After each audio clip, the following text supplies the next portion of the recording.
First, announcements. Anybody have any announcements tonight? I just mention the drive for the peanut butter is expired. I want you to know that Douglas won the contest. What happened after we started collecting the peanut butter was that the fire departments got involved, Uxbridge, Mendon, and Douglas. Douglas had the highest number of pounds of peanut butter collected. I think Uxbridge was second, Bill? That's correct. And Mendon was third. But Douglas has already started for next year. So if you get a pound of butter or so, or peanut butter, be sure to put it aside. We'll keep it safe for you. But thank you very much for everybody who contributed or participated in any way. Thank you. Anyone else? Okay, citizens forum.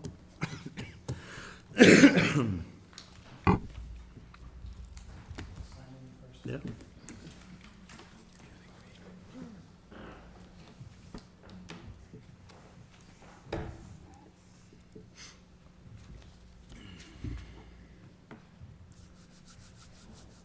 Good evening. My name is Michael Baril, 143 West Street, Uxbridge. Basically, I'm here to basically inform the public of a few things, as well as the Board of Selectmen if you're not informed of this information. I'm not going to go into any specific details, you don't have to worry. But basically, the town has 3 pending lawsuits against it at the moment. Basically, I'm not going to, as I said, I'm not going to go into any details, but the first lawsuit that the town was served in December of 2011 was a lawsuit for $1.25 million. The town was just served 2 more lawsuits roughly 2 weeks ago on a Monday.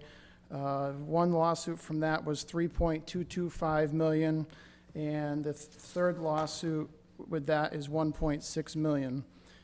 So that gives 3 lawsuits to the town or the town's insurance company provider, totaling $6.075 million.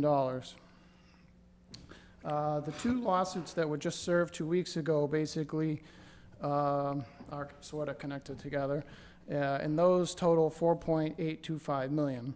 So one of the questions that I'd actually spoke about at the Finance Committee was just basically asking if there were any procedures or what happens regarding the Finance Committee with issues. Basically, it turns out, to my knowledge, the first lawsuit was not going through the town's insurance provider, which means that if the town lost, the town would be responsible for the total amount, which would, if it ended up being $1.25 million.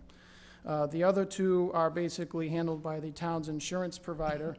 And just so the folks at home have a understanding, the town's insurance provider, basically we pay roughly $260,000 to $280,000, I forget the exact number, around $260,000 a year for the premium.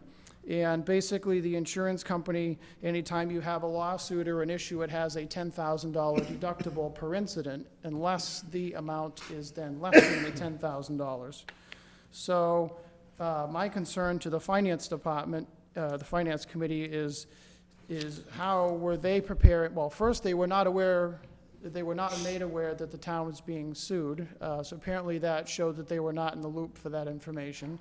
I was also told that some of the Board of Selectmen here are not in the loop and were not aware of the 3, or some of the 3 lawsuits, or all of the 3 lawsuits. So that basically tells me that, you know, me as a citizen have to do a records request for the first lawsuit, which I have the paperwork right here, which I got through the court system, and, you know, be able to advise town employees of that.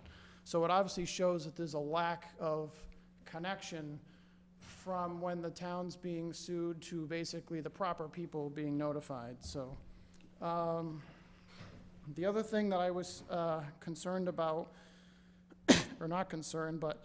Come more minutes, Mike. I'm sorry? You're running out of time. Okay. The last thing that I basically is there was a recent complaint that I had filed in February of this year that there have been some issues and has not been rectified. And what kind of concerned me is that I received an email from Mr. Hendricks, the town manager, basically telling me that the chairman of the Board of Selectmen, Pete Petrillo, and Lieutenant Emmerich, the acting chief of the police department, instead of basically handling my complaint, asked me to sue the town. And I have it right here in writing. So it turns out one of those three people suing is myself.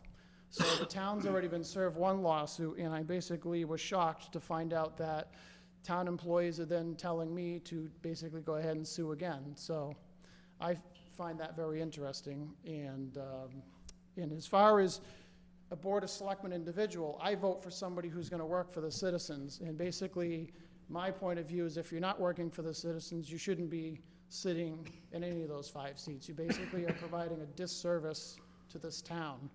And for all these lawsuits, all are connected to Selectman Szlosek, and actually the chairman of the Board of Selectmen from 2 of them from the past times. And if these matters were handled properly by town manager Szlosek at the time, there would be no lawsuits. So basically, because the town mishandled it, it's going to pay one way or the other. So, but if that's what you want, and you want people to sue the town left and right, then certainly I advise citizens out there, if you have a problem with the town, contact me, and I'll tell you how to sue the town. I have no problem with that. Okay. Thank you.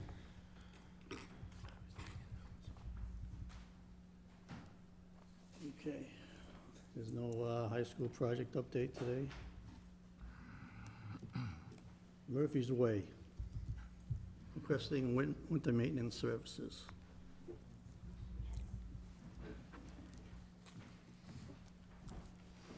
Good evening, I'm Mark Fedor, 21 Murphy's Way.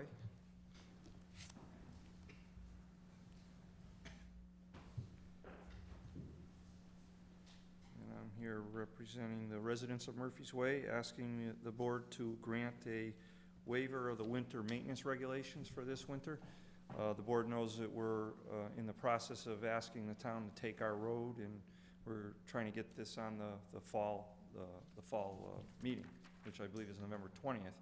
I don't understand all the intricate details of the way the town will take a road, but I suspect it'll take longer than November 20th, and we're well into the winter season and the plowing season, and we're asking the board to grant us a waiver so we can get plowing done until we can get our road transferred over to the town.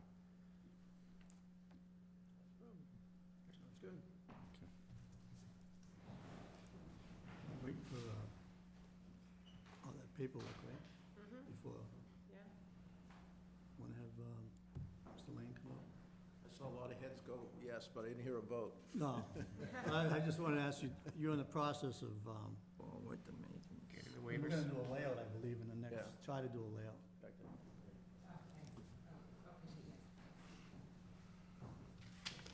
We have all the waivers? I believe. All we but do have one. all waivers. All but the, okay. Yeah, all but the. I move that the board approve the winter maintenance services for Murphy's Way. Second? Motion made, seconded. All in favor? Aye. That's with the road being detailed, like we said, right? All right, this was just so they can plow. We gotta get. No, I know, but there was something about the layout of the, Yeah, that's, our next meeting, subject to that, right? Right. Okay, that'll come up. okay, that's See where fine, they are. that's Now fine. you will, we are requesting that you vote the intention to lay out, so they can go forward and we can contact the planning board so they can hold a public hearing and move Right. forward. For the record, that should be for the 2012, 2013. Sure thing. Next motion would be for the intention for the layout. So I'll move that the board vote the intention to lay out and make public way Murphy's Way. Second? Motion made, seconded. All in favor? Aye. Aye.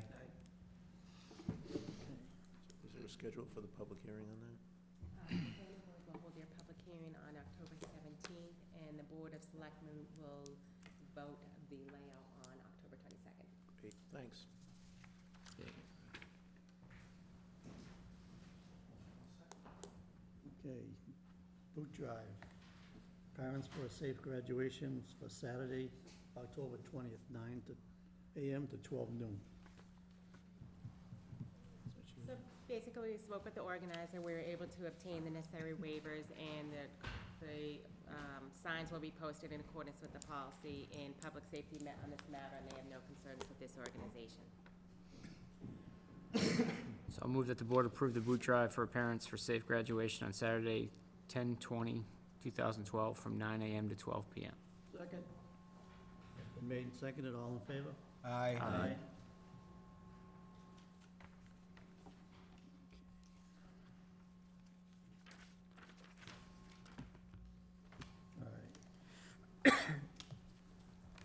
Fall annual town meeting warrant.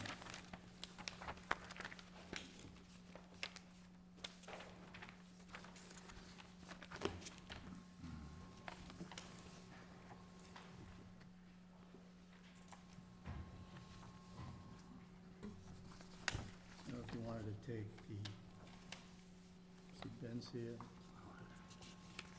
wanted to take a couple out of order with these guys that are here tonight? Is that okay? Sounds good to me. Sure. It sounds better to them. All right, Bill, you here for the fire and charter? Yes. I mean, yeah, Dual representation. okay. Dual representation. Well, why don't we start with the Article 8, first aid CPR training.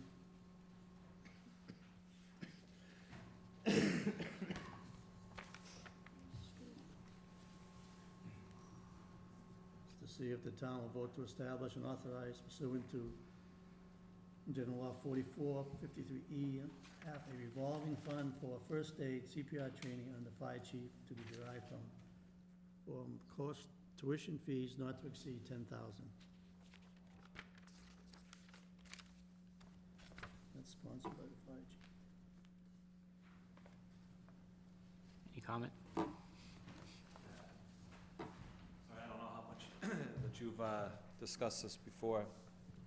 Basically, what we're trying to do, initiative within the fire department, is to promote CPR out in the community, as well as be a resource for restaurateurs and other business people that may need CPR for their businesses, so that we can provide that.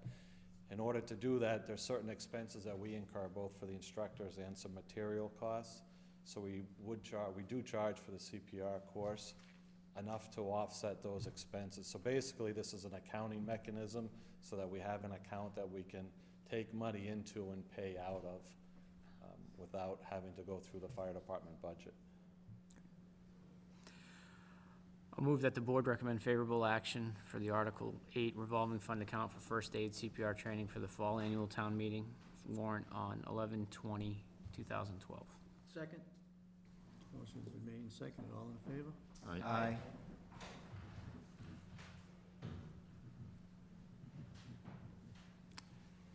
Bill, That's all. I want to congratulate you on Deputy Tankro over at the school, teaching the kids how to respond to a fire and the importance of smoke detectors and whatnot. Were you in that class today? Or in the No, I school? wasn't, but I had read that he's going to be over there this week. Yep, yeah, this is Fire Prevention Week. Yeah. And so we do have personnel. Deputy Tankrell Yeah. is in charge of doing the events this week. But they will be in the schools every day Yeah. doing fire education. Good, very good. Thank you. Might as well stay with Might as well, Yeah, okay. yeah. Save you the exercise. the Article 9 borrowing authorization, ambulance chassis. See if the town will vote to appropriate $107,000 for the purpose of purchasing and equipping an ambulance chassis for the fire department. And further, to meet this appropriation, the treasurer, with approval of Board of Selectmen, is authorized to borrow under Chapter 44 of Mass General Law or any other enabling authority. Repayment of said borrowing to be made from Ambulance Enterprise Fund budget that the Board of Selectmen is authorized to apply for, accept any federal or state funds or grants or gifts of any kind for the purpose of this acquisition, or take any other action related to. Yeah, this article is to allow us to replace the chassis on our 2007 ambulance. We used to, years ago, we would purchase ambulances we purchased one every 2 years. We have two of them, so it'd be every 4 years we were replacing them. When we went to the larger ambulance as a result of heading towards the paramedic level, we purchased them with the intent of, when the useful life was coming to an end, that we could replace just the chassis and maintain the box on the back to put on a new chassis, saving us, in this case, it's gonna save us somewhere in the vicinity of $60,000 to $70,000. We have had the manufacturer out, he looked at our box that's back there, said that we must take very good care of it because it's in very good condition, and so it shouldn't be a problem to move that onto a new chassis. The current chassis has just over 70,000 miles on it. We have had some engine issues with it in the past, where there's been some pretty significant engine work done, and it's getting tired, so it's pretty much needs replacing soon. 70,000 miles and you're having problems with the engine? We had some, we had something go internal to the engine that caused the engine to overheat significantly while it was during a transport of a patient. Yeah. They ended up, the ambulance stopped at the lights down by Milford Hospital. But then they had to take the engine apart, replace all the injectors and everything. And since that point, I mean, it just really hasn't run right. Because that's not a lot of mileage for a diesel engine. Not for a diesel, no. Yeah. Could it be a defect, a manufacturer's defect in the engine? Boy, I'm not a Like- mechanic, so, Yeah. I mean, I'm not sure. We've relied on Imperial Ford. Those are Ford chassis, and they're the ones who have done the work on this. There was some stuff with EGR valves that were replaced under warranty early on in the life of this vehicle. But since we had that engine problem, that's 2 or 3 years ago, it's just been... Is there some mechanism whereby different ambulance companies around users, such as yourself, talk to each other about a particular piece of equipment that they have good luck with or bad luck with?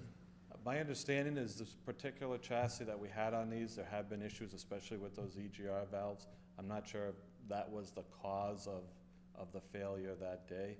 Yeah. However, Ford has stopped making these chassis, or the engines, I mean, for it. They're making... That's usually a good sign that there's something in this, right? Yeah, they're making gasoline engines now, which we don't want to go to. So what we're looking at is going to a Chevy Diesel. chassis, a Chevy diesel chassis to replace the Ford. Do you have any indication of any changes that might affect the ambulance department with Obamacare? I don't. I mean, we transport, or out of our revenue, I'd say our transport's about 40 to 50% are probably Medicare patients. Yeah. So to the effect that Medicare is impacted, that would impact our revenue. But one of the things they're hoping to do, of course, as you know, is to reduce the payments to doctors and other providers.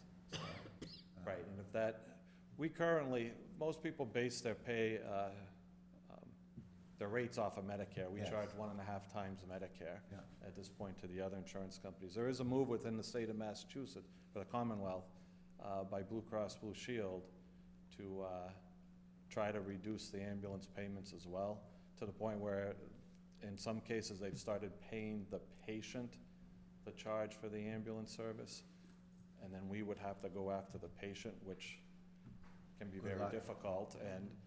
And there's been documented cases in some municipalities where some drug addicts have caught wind of this, and that becomes a revenue stream for them. So the Fire Chiefs Association of Massachusetts has worked with Mass Municipal Association to try and get legislation passed. It didn't happen this past year. It's going to be refiled again this year to try and set some range of insurance companies within Massachusetts of what they'd have to pay for the ambulance transports. We obviously can't control Medicare at all, and we are at their whim of what they want to pay. Yeah. So So it- you bill so 1.5 times what Medicare will pay, or what the charge would be? Because Medicare already cuts down what they're gonna pay they don't pay the whole amount of the bill normally. Right, no, that's correct. We bill out at about 1.5 times the Medicare rate. Okay, And then Medicare will pay, right, they're gonna pay whatever they wanna pay. The other insurance companies typically will pay that amount. Yeah. However, like I said, Blue Cross and a couple others have started trying to pay the patient directly. I move that the board recommend favorable action for Article 9, borrowing authorization ambulance chassis for the fall annual town meeting warrant of 11/20/2012. Second. Motion's been made and seconded, all in favor? Aye. Not in favor of billing the patient, though. I just thought I'd let you know. Thanks.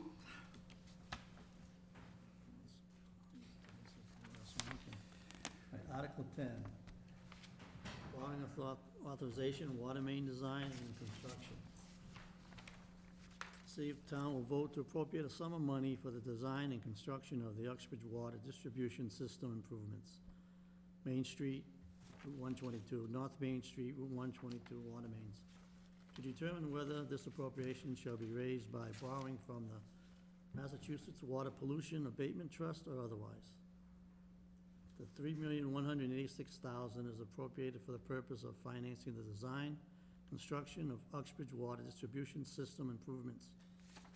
Main Street, North Main Street water mains, including without limitation all costs thereof as defined in Section 1, Chapter 29C of the General Laws, and most recently amended 1998, Chapter 78, that to meet this appropriation, the treasurer, with the approval of the selectmen, is authorized to borrow $3,186,000, issue bonds and notes, therefore, under Chapter 44, General Laws, or insert reference to other applicable general and special law governing the issue of local bonds, and/or Chapter 29C of General Laws, and most recently amended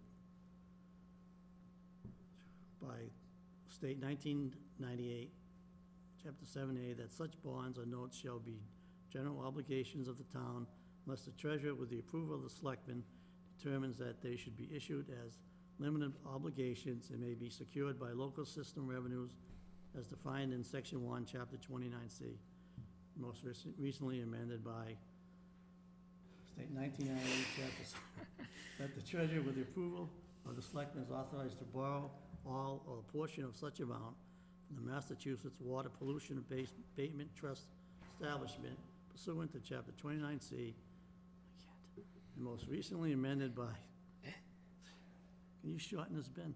1998, Chapter 78, connection therewith to enter into a loan agreement and/or security agreement with the trust and otherwise to contract with the trust and Department of Environmental Protection with respect to such loan for any federal or state aid available for the project or for financing thereof. That the Board of Selectmen is authorized to enter in the project regularity agreement with the Department of Environmental Protection to expand all funds available for the project, to take any other action necessary to carry out the project, and to take any other action related thereto. I'll shorten that up just a bit. How to scare voters, 101. Put lots of words and run on Well, sentences. lots of words, but there's some words that are missing. Actually, it appears that, yeah, because, just to give you a quick little breakdown, this particular project is something that's been in the works for quite some time, over, I believe it's the last 4 to 5 years. The DPW has submitted an application to the state revolving fund for this project.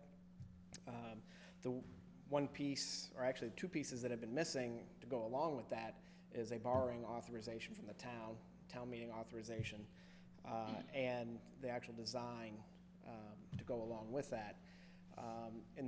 Since I've been here the last 3 years, we've scored well outside of the intended use plan for the SRF program. However, this year, about a month ago, I was approached by the gentleman at the SRF program, and he had informed me that he had just sent me a letter because a number of communities had fallen off the list, and we were now elevated to that plan. However, we were unable to meet the obligations because of the lack of an authorization by the town and getting the design done within the prescribed time period, which was to expire on the 15th of October.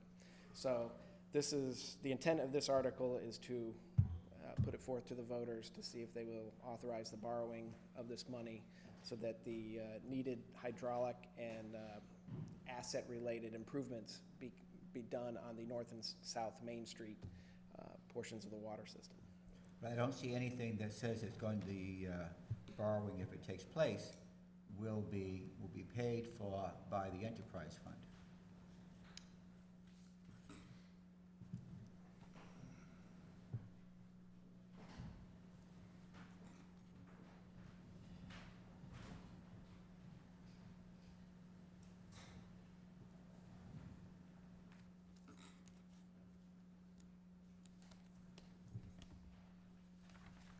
There is language that says the Board of Selectmen determines that they should be issued as limited obligations, but that's not what we historically do. We issue them as general obligations of the town to secure a better interest rate with the stipulation that the loans are going to be repaid through the enterprise fund.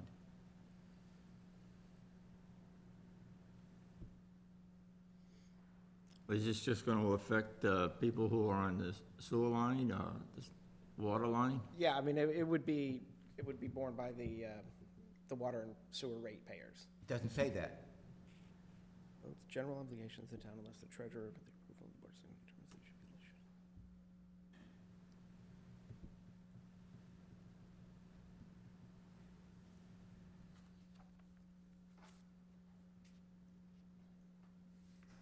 Doesn't this go out to South Uxbridge? This would go from the intersection from the north at Hartford Ave, Yeah. all the way through the center of town, south to, I believe it terminates around,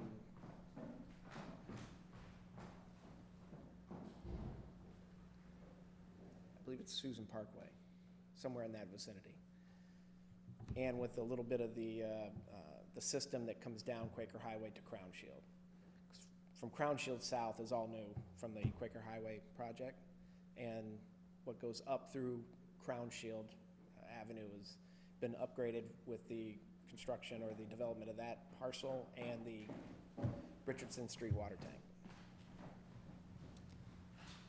Don't you think the rates are pretty high at this point? Is this project really necessary, or is it just because you were able to move up the ladder and you may take advantage of the money? My personal opinion is I don't think the rates are that high. Well, I know that doesn't go very far with a if lot I of was people. making your salary, I would agree with you. But there's a lot of people that are not making your salary. That's very true. As far as the need, it is needed. The mains in North and South Main Street, they are upwards of 100 years old. The material used, and a majority of that is not very reliable. We have a history of breaks with that type of material. In addition to the asset-related issues of why it needs to be upgraded, they also need to be upgraded hydraulically. That's been presented in the master plan going back quite a few years. So that this project is the next project in line in accordance with our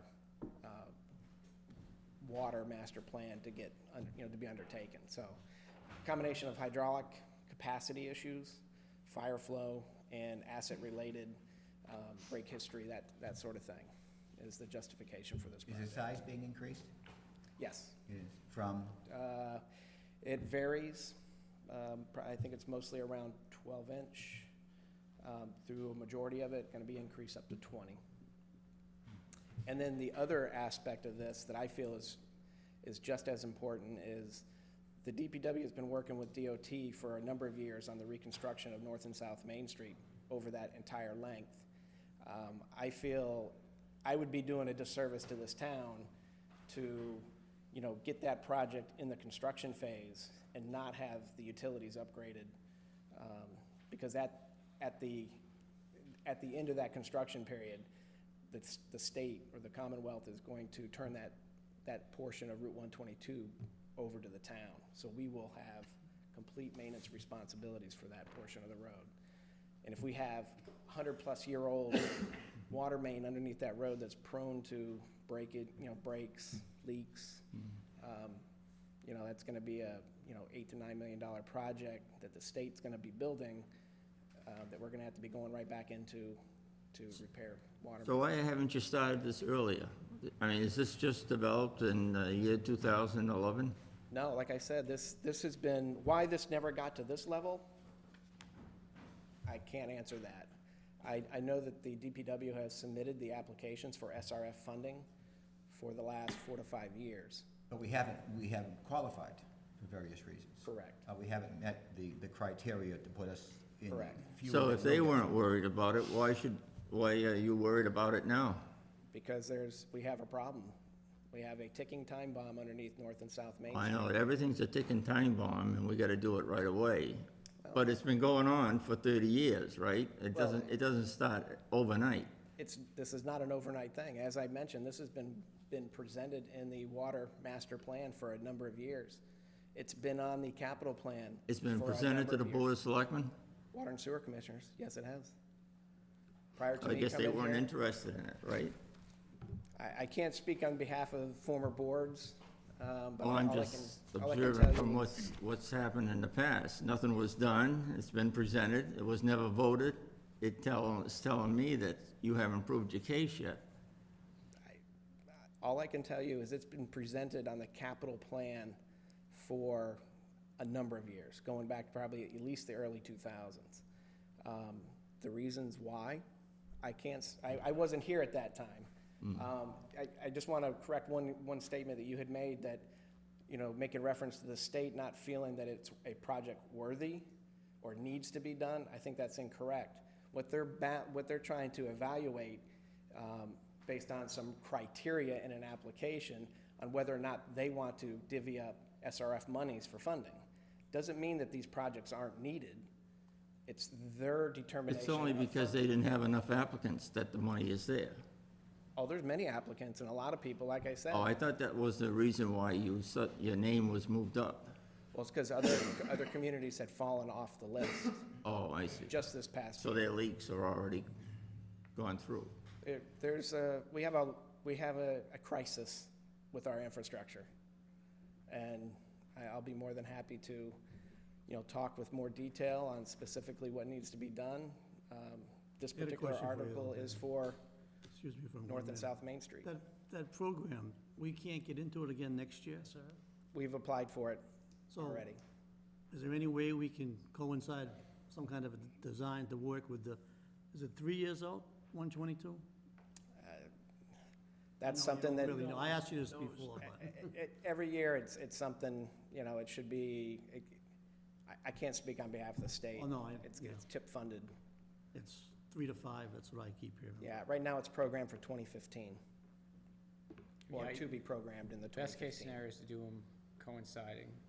The second best scenario is to do ours ahead of theirs, and the worst scenario is to do ours after they repave and rebuild. Yeah, that would be Correct. just a complete, I think, waste of road construction monies, state monies. The likelihood of it going in concert with the road reconstruction, I don't see that happening either. You're talking about a major water main project through the heart of Uxbridge at the same time that, they're gonna be doing roadway construction and widening. Prudent planning and, on our part to make sure that a project of this nature gets done before the road construction, I think is, of high importance. Why can't we be put on the SRF again, stay on? Why sorry? can't we get help from the state? Well, that's what we're looking for. We've already submitted the application for the FY14 intended, the FY14 plan year. The requirements of that are that we have in place an authorization, to move forward from the town through town meeting. And, the ability to have design plans done within the prescribed time period that they establish when they release release that plan. What's the window that we have to execute on?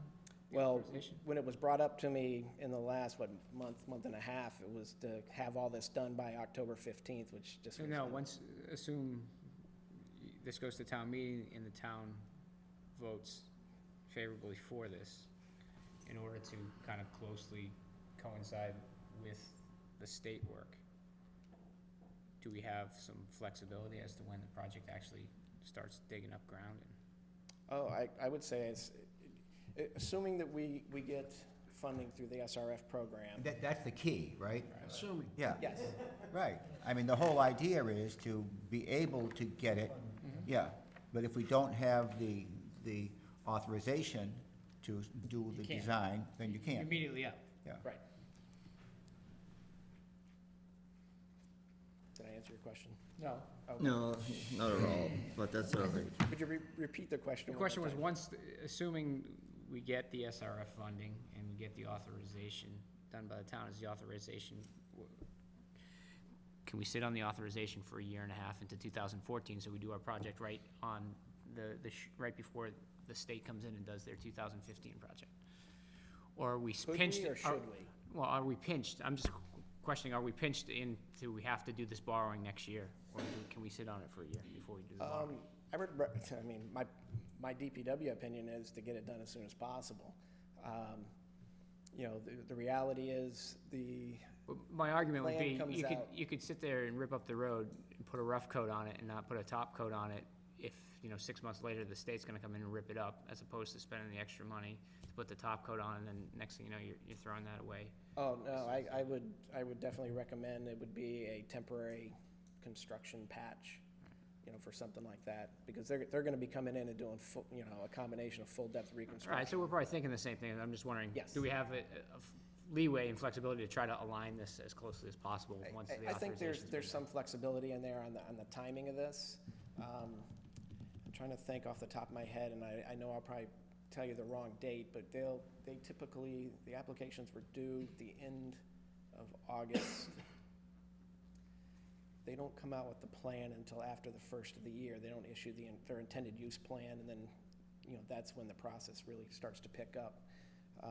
The availability of, getting all your, all those subsequent approvals, I mean, we could be looking at, the end of next year. So we're 2013, we're getting closer, 2013, 2014, for that time frame, yes. So I believe there's flexibility built in there. Are we certain the state's gonna do this road? There hasn't been any indication that they're not. However, we're in the rat race that is Mass DOT. Is there a grant aspect of this, or is it just a loan? It's a low-interest loan. It's the 2% 2%.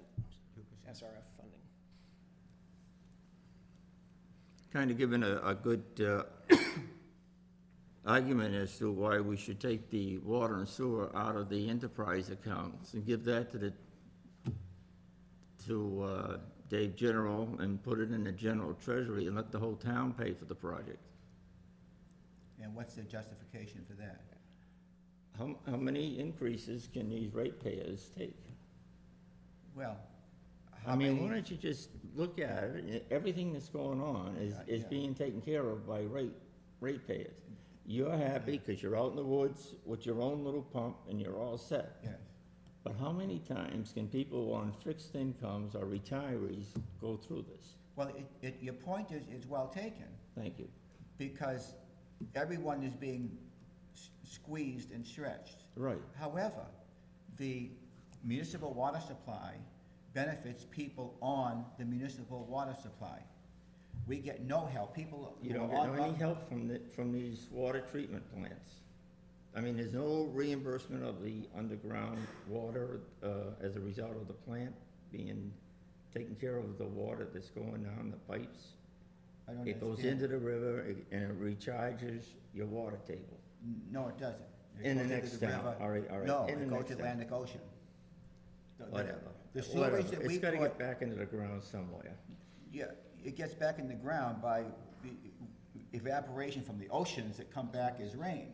Yeah. However, the people who benefit from the water supply, municipal sewer, are the people on those systems. The people who are not on the water and sewer system have to have provisions for water, and they have to pay for the whole cost. And they have to make provisions for a sewer system, and they have to pay the whole cost. McDonald's, for the 4th time, they're replacing their septic system at an enormous expense, several hundreds of thousands of dollars. They have to pay that whole cost because they're not on municipal sewer system. That's because we never planned to expand it.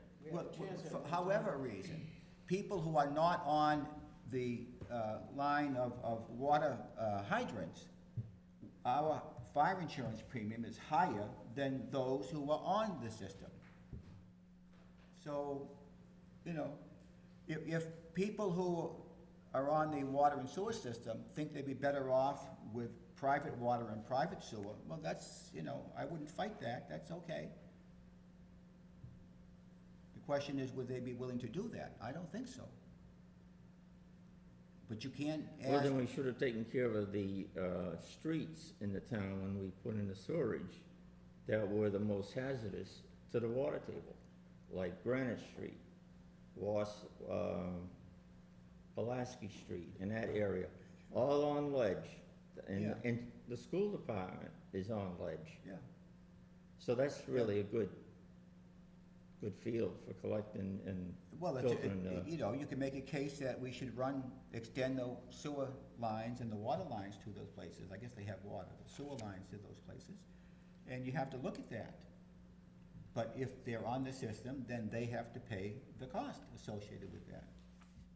That's one of the reasons why it makes sense from a business standpoint to expand the system, because you have a basic capital cost of running the enterprise that doesn't vary greatly on a one-to-one basis with the amount of water being taken care of. Well, in any case, it hasn't been done for 30 years, you know, I suppose we better start maintaining what we got running, as far as the pipes are concerned. Say that one more I time. said that we haven't done it for 30 years, I suppose we better start now, right? Because now the pipes are starting to fall apart. It's not that no maintenance is done, it's, these are in need of upgrade. What percentage of the work is gonna be done by town employees? Zero. Zero. The water division right now is comprised of 3 people.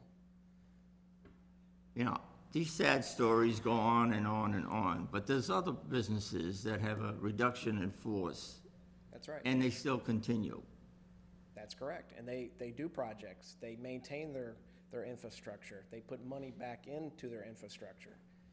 There is a problem here with our infrastructure, whether we want to talk about water, wastewater, stormwater, or roadway. And, you know, if we do not put back into our infrastructure, you'll be getting the same sad stories 2 times a year. Does the DPW currently have the people and the equipment No, we to do not. install 20-inch water mains? No, we do not. I didn't think so. Would it be economically feasible No, it would not. to acquire those things? I don't think so. You have the trucks to carry the dirt and to take the dirt away while they're putting the pipe in? We have some trucks. All right, can they do it? No, we cannot.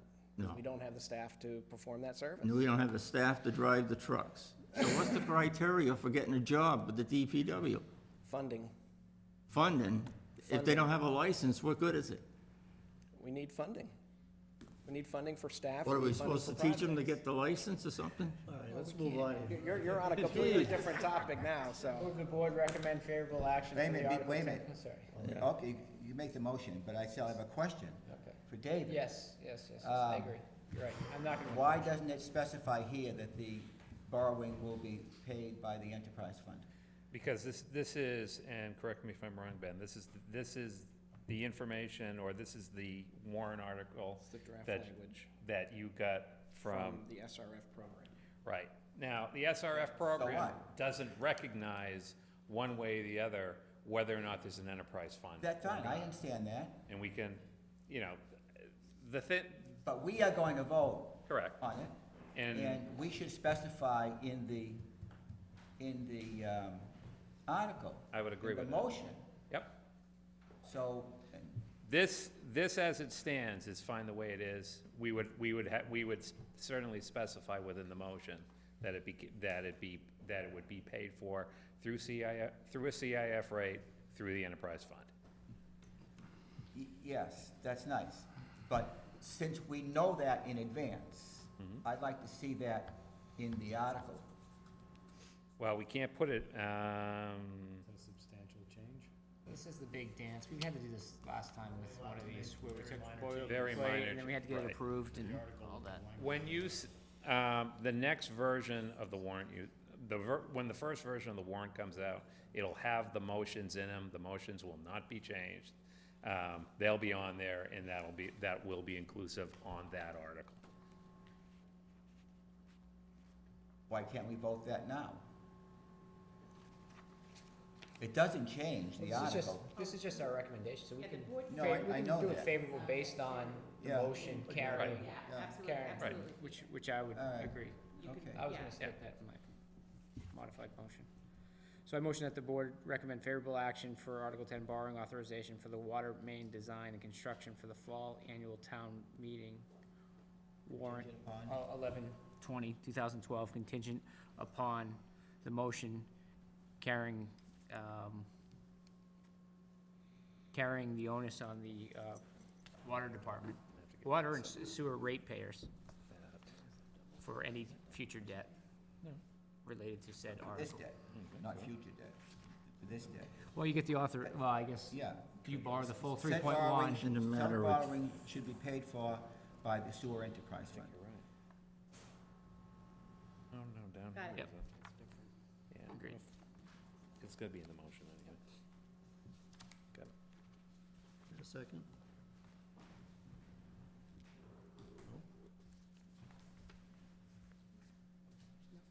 Oh, I'm sorry, second. There was no second? Motion made and second. All in favor? Aye. Opposed? I'll abstain. Abstained.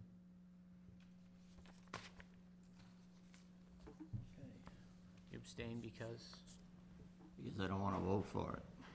Why don't you I vote don't have no? to give a reason why, but basically I disagree with it. well, why wouldn't you vote no, though? Doesn't matter, but just, Leave it at abstain. Just as a postscript, you know, we all like to see town departments do things rather than go out to contractors and so forth. But there's an efficiency that's involved in a project like this. For us to send trucks that may be not sized correctly and so forth in time, it's just not, it's not going to be efficient. For a small project, those things work fine. But when you're talking something of this nature, you have to have a coordinated effort where you have people and companies with equipment that know how to do a particular job and do it quickly and efficiently. But the one paying the bill is the one that's always got to comply with the one that's getting the money, Yes. right? Yes. Well, maybe we should change that. Yeah, and the sad part is, we still have to pay those triple wages. All right, let's For move everything. on. I'm more than willing to meet with the water and sewer commissioners at any time to talk about, you know, infrastructure maintenance and needs. And that's something we should do, and that we haven't done it. And as I've said many times, and others have said, we are not discharging our responsibility as water sewer commissioners or as road commissioners. I don't know if we can. I go on to, Article 11. Transfer from Water Waste Enterprise retained earnings for the purchase of wastewater division equipment. See if the town will vote to transfer and appropriate the sum of $100,000 from Water Waste Enterprise retained earnings in the Water Waste Enterprise Fund and transfer it to the Water Waste Enterprise Capital Fund for the purchase of department equipment for the current fiscal year, or take any other action related thereto. This item also has been on the capital plan for a number of years. This would be another piece of equipment that would supplement the work that we do currently with the jet truck.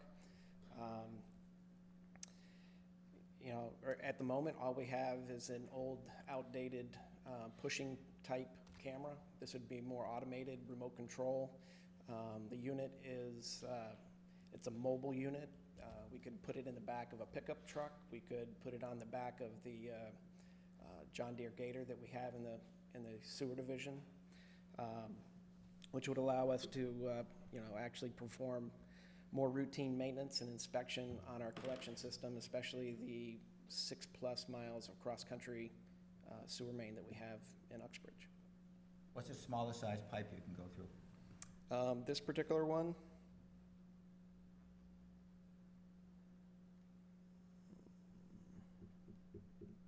I'll have to verify, but I want to say that it's, 8 inches and smaller.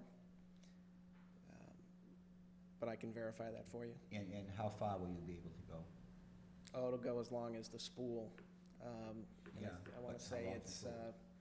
it's probably at least 600 feet, somewhere in that neighborhood on the spool. So this is you can find the problem and clear it? Well, Does this it would hold? actually allow us to go out and TV the lines, and locate, exactly, or pinpoint exactly where there's What do root we do now? intrusion. What do we do now in lieu of having this? What have we been doing? What do we do right now? If they can at all use what we currently have, which, like I said, is outdated and is a pusher style, they can only push it so far. I can get our chief operator in here to give you a little bit more background on, the capabilities of the unit that we have. Is this expected to be a money saver? What's kind of the It's gonna, I think, be twofold. It'll help us be a little bit more proactive in our maintenance of our system, and also comply with, future conditions with our new permit that's coming out, which is gonna require specific operation and maintenance reporting on an annual basis with the EPA. How many different companies make this camera? There's a handful.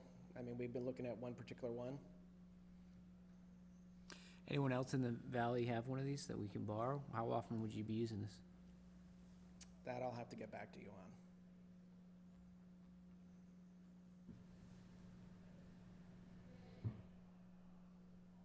Should wait on this until we get the answers. Well, I agree. Should have a little more information on it. We got some pretty long flow I lines. Yeah, like I Can't said, clear. this has been on the capital plan for a number of years. I can dig up all that information that's been presented in past years. I wasn't prepared to bring all that tonight. So I apologize, I guess, if I was needed to bring that. How often would you be using it, though, do you know, roughly? Is this one of the things that we can share with other towns? Is it a municipal kind of? I'd say there's a potential there, yes. I mean, the difficulty with that is that, all of the communities around us are in, with all due respect, are in dire need of resources, and one of the resources is staff, and, we get by as it is right now, bartering for services. I'm interested if we can kind of get the money back by renting this out to other towns and sharing the cost some way, because it seems like this isn't a 24/7 kind of device. And granted, worst case is everyone needs it at the same time, and then you're kind of in a jam, but. I guess we haven't really thought to that level of actually, like, billing for that service. As it is right now, we barter Yeah. for service.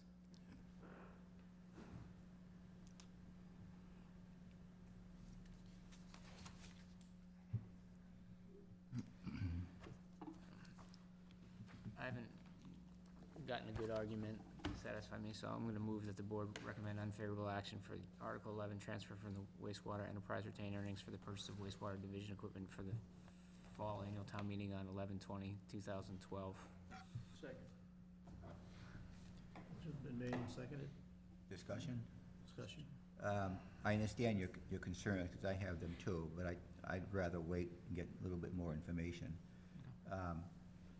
The kind of equipment he's talking about isn't all that old. You just couldn't do those things, too many years ago. Sure. I come across that in doing septic inspections. It's very nice to have a camera. Little ones, you spend $6,000 for, but they'll only go, 30 or 40 feet, and they're small. But, it does make sense. We keep talking about regionalization.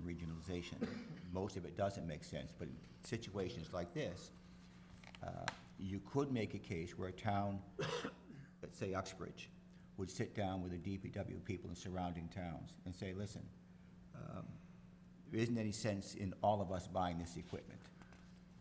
One of us will buy it, and other towns can make a contribution to have it available, not strictly a barter basis, but, you know, like business people, you sit down and say, listen, why should all of us spend this capital money? I'll buy it, I'll pay the major portion of the cost, and if you're interested, you'll pay a certain annual fee for the availability and a charge for the actual uses.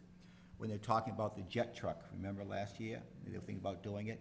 I looked into it, and if the town didn't do it, I was gonna buy one, and gee, I'll go to these different towns and make a deal with them, you know? And that's the kind of regionalization things that work, rather than regionalizing police departments and fighting. You're just gonna add another layer of bureaucracy, but. Do you use the water department in Whitensville too? Certain things, For certain things, Yeah. yeah, you know, I mean, that's probably could be really used the above same and way. beyond the ability of the staff that we have or the equipment. Right. Didn't we use their jet truck when they had one running? Whitensville, no, but like Northbridge, I mean, Northbridge was used on a number of occasions. Well, that's Whitensville and Northbridge, is the same thing. Well, Whitensville Water is separate. Yeah, okay, I'm thinking about Northbridge DPW. Milford, they tapped into Milford, when it came to like jetting, vacuuming, Yeah. capabilities.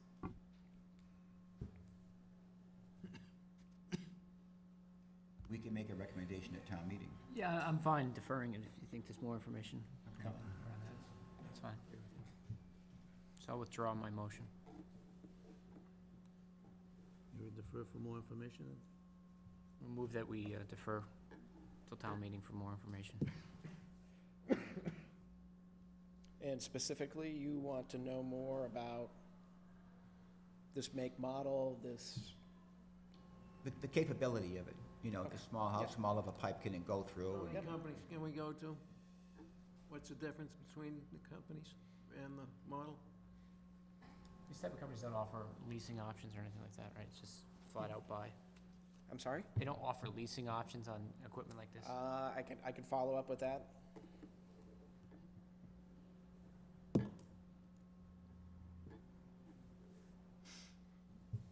Okay. You can email that, you don't have to print it up. That's fine. I'll do All right. that. We'll draft something up. As far as I'm concerned, you can email it to me. Did you get your iPad? Huh?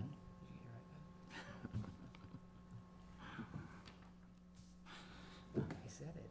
Okay, thanks, man. So, Barry's here.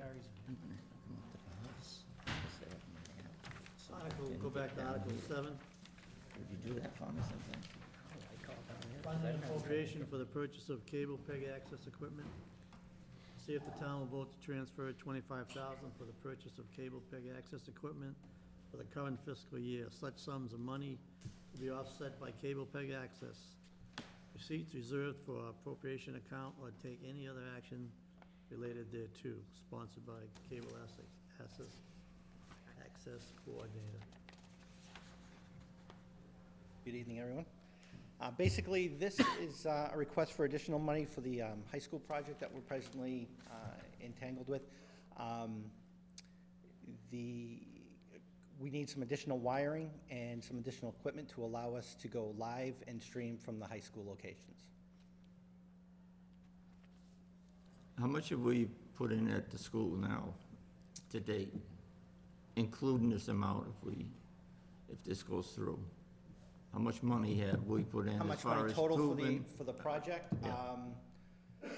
Roughly, I think it's about close to 290,000. How much? 290,000, That's out of the cable access budget? correct. And that's, so is that equal to what you give to the public cable and the other two channels? You got one for education, one for public, and one for government, right? Right. And the money isn't supposed to be spent equally, or? Pretty much, yes. Yeah, this is actually a shared facility Yeah. for public and education. Right, so we're giving 290 to the other two channels? Eventually they will, yes. Eventually. I do plan on, each year, as we go along, there's been one, we try to keep them small capital projects. Yeah. Once this project is move on, next year I plan on actually redoing this particular room and updating the In the equipment. lower town hall? Yes. That's in dire need of help too. No, not Lower Town Hall. Well, This- the static and noise coming from that recording. That is not under our control. That's the room that it's in. It's the acoustics of the room. We'll get rid of that room. Unless you want to pay for foam insulation and so on for the Fancy wires and ceilings. everything. Yeah. else. Yeah. All right, we'll work on that. Great for recording music and We'll stuff put like that that. under our capital planning. If you recall, when the former superintendent was here and we're discussing this, I asked him point blank, I said, if there was no cable money, would you, from the school department, spend $240,000 to put in a television studio? And he said, absolutely. Of course, I don't believe him for 1 second, but that's what he said.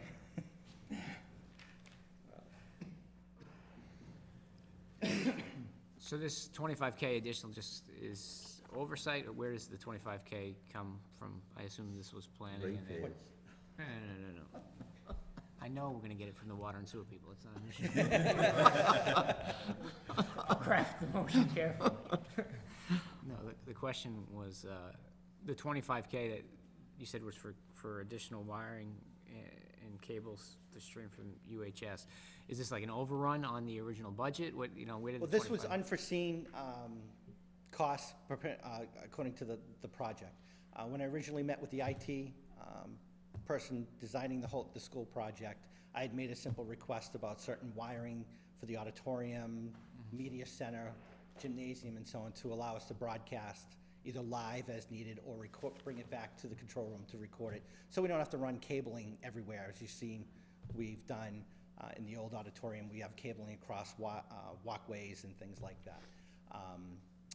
They decided to put in fiber instead of the coax cable I requested. And this now has increased the cost a little because now we have to buy converter receivers for each location, which are roughly anywhere from $3,000 to $8,000, depending on what type of runs we have with that. And if we don't do this, what's the outcome? We will not be able to broadcast from the building live, and it actually will hinder a little bit in the studio project because they also didn't put in proper outlets for our studio space, control room space, and so on. So it's a little additional electrical work that needs to be done also. But they're not picking up the tab for their mistake? No.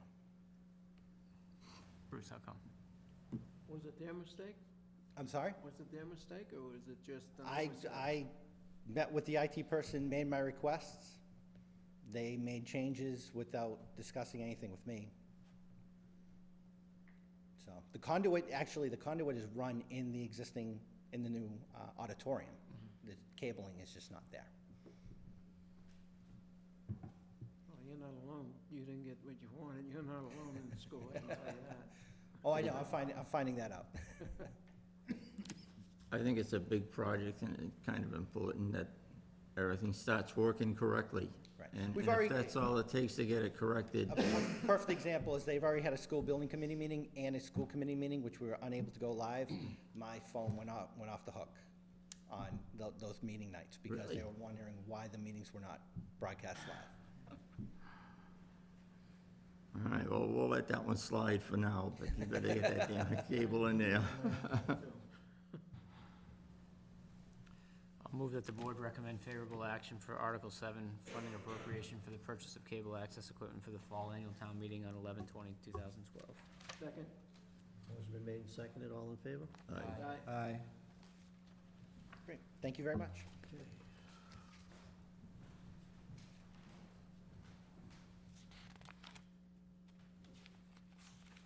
Article 12.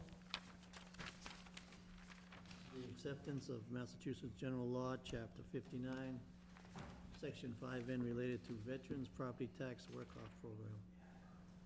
See if the town will vote to accept the provisions of General Law, Chapter 59, Section 5N, to allow the Board of Selectmen to establish a program to allow veterans as defined in Clause 43 of Section 7 of Chapter 4 of Massachusetts general laws to volunteer to provide services to the town which shall allow the town to reduce real property tax obligations of that veteran on the veteran's tax bills, or take any other action related thereto. Sponsor, Town manager. Question, the senior work-off program, we appropriate, I think, $10,000? I think so. Is it 10,000? Will there be a similar appropriation for this, or will the veterans come out of that 10,000?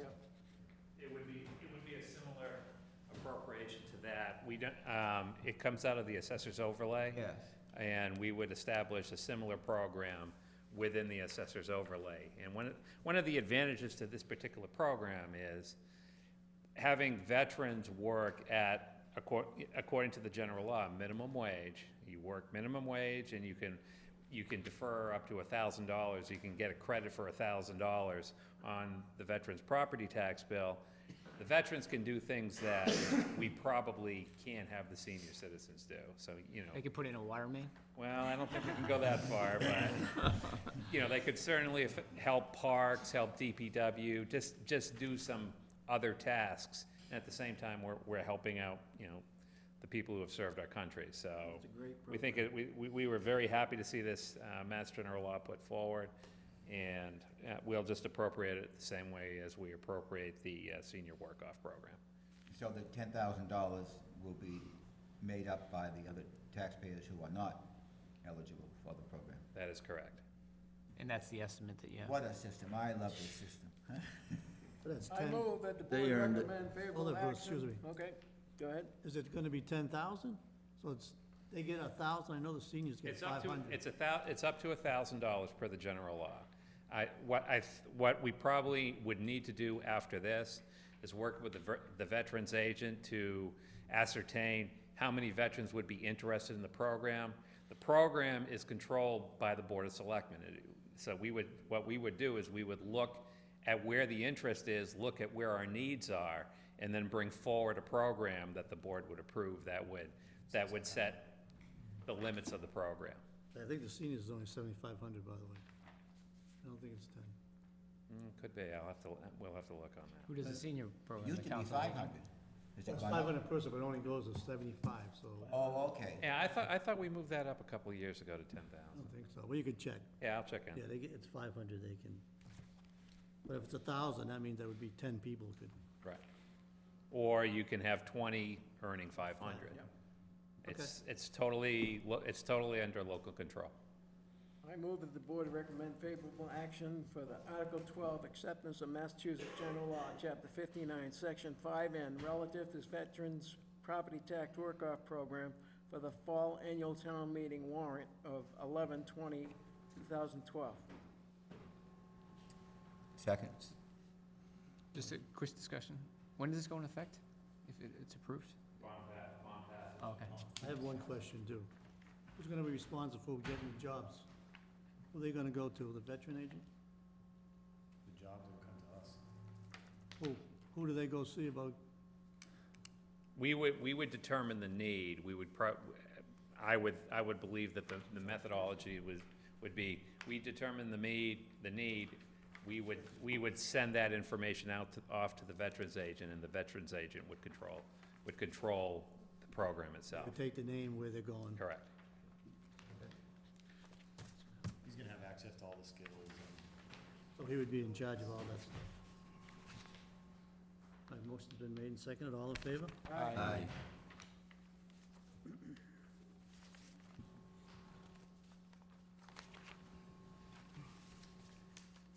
If Bill is here just for the charter, can we take him so we can go home? That's where I was heading into. Okay, we go to, Article 15, amend the home rule charter. If the town votes pursuant to Mass General Law, Chapter 43B, Section 10, to adopt proposed amendments to its home rule charter. Proposed amendments found below in the attached draft, along with the original charter language, to provide context, which is, if adopted by town meeting and approved by the voters at the next town election, in accordance with Mass General Law, Chapter 43B, Section 11, will be incorporated into the text of the Uxbridge Rule Charter or take any other action relating thereto. Sponsored by Charter Review Committee.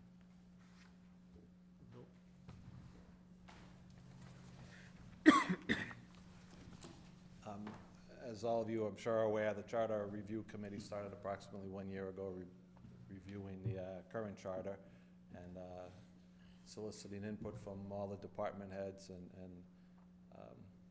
the government officials as well as the public. And based on that input and our own discussions, it was a committee of 8 people. We've made modifications or proposed modifications to the current charter. It'd be rather lengthy for me to try and go through all of those changes. How about if you just let us ask questions? Sure. Is that okay? Sure. Finance Committee, Section 3, Article 2. If there's failure to elect a member of the Finance Committee, or if there's a vacancy, currently under state law and our existing charter, if there's a vacancy or a failure to elect, except for the Board of Selectmen, the remaining members of that particular board or committee and the Board of Selectmen jointly vote. You've taken that away and instead inserted that the moderator, who currently has 4 appointments, 3 are elected, the moderator would fill any vacancy position. What was the reasoning behind that? There was an awful lot of discussion on it, and I'm going to try and recall most of the points made. Prior to this current charter, the moderator appointed all members of the Finance Committee. Yes, but then the voters decided to have 3 elected. Right. Okay. Right, and I think the general consensus was more of an efficiency thing. The appointment to that extra position is only up until the next election. Correct. So it's a short time frame, and they just felt that the independence of the town moderator might just be better for that appointment. What about the independence of the existing members of that committee and the Board of Selectmen? Yeah, My only thought is that, voters specifically said, this is what we want. We want 3 elected and 4 appointed. So the moderator already has appointment authority over a majority of the members. Correct. So now if there's a vacancy, now the moderator is going to have appointment power over 5 of the members. Yeah, I'm just wondering, see, I look for a reason to do something.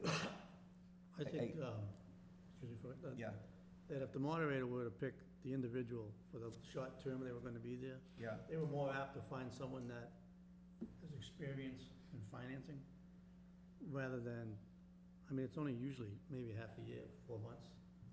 Then when it came up for the elections, then it would be voted by the people. But the same thing would hold true if it were done by Board of Selectmen and the remaining members. The term of appointment is still the same. It's until the next scheduled election. But I think it'd be more efficient for the moderator being the experienced person on it, to get the person they may need for 3 months, rather than boards look at 5, Yeah. 6 people and. So the moderator would already have somebody in mind? Well, most moderators kind of know who they could call on for a 3 or 4 month, Yeah, you know. okay. Section 7, initiation of warrant articles. You made some changes there, which I'm a little happy to see. But in the initiation, you follow state law. The selectmen shall insert in the warrant for the annual town meeting all subjects, the insertion of which shall be blah, blah, blah, blah, blah, blah, blah. And Sorry, then where are you, Peter? inclusion on the warrant, I'm sorry, page 6. Inclusion on the warrant, you still retain that nonsense about only petitions received 60 or more days prior to the date fixed by bylaw. It seems to be there is a contradiction. Looking under A, initiation. Yep. Selectmen shall insert in the warrant for an annual town meeting, all subjects, the insertion of which, you follow state Yep. law. And then inclusion of the warrant, you still go back to that 60 days prior to the date fixed by. And it just doesn't make any sense.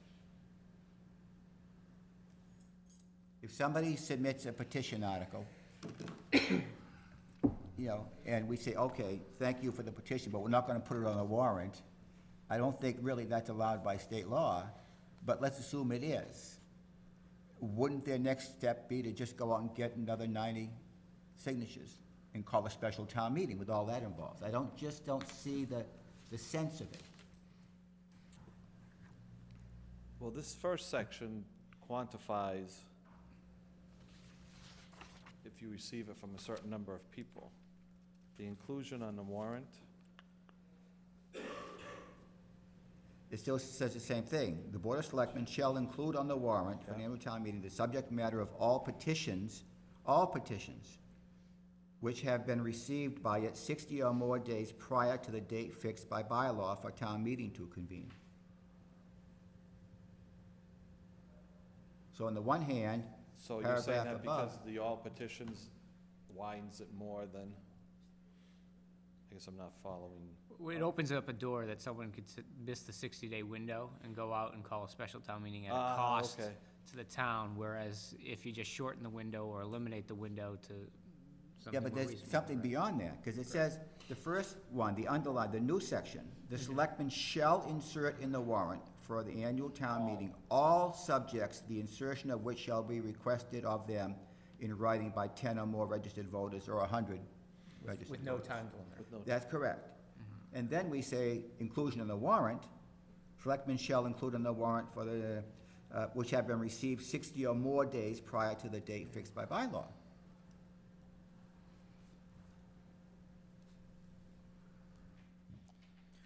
So in summary, the enhancement in section A is good, Is negated by what was left over but from the before. lack of enhancement in Yeah. section C is a little bit short. But, go I ahead. see what you're saying there, that the Okay. contradiction Okay. of the two. I can't recall right now if we had a conversation regarding that or not. If some of the other 7 members of the committee. The other thing is that you're changing on the budget. The manager's going to, What page, 9? no, this is, general provisions, filling of vacancies, where's the budget? The Article budget. 6, page 18. Okay.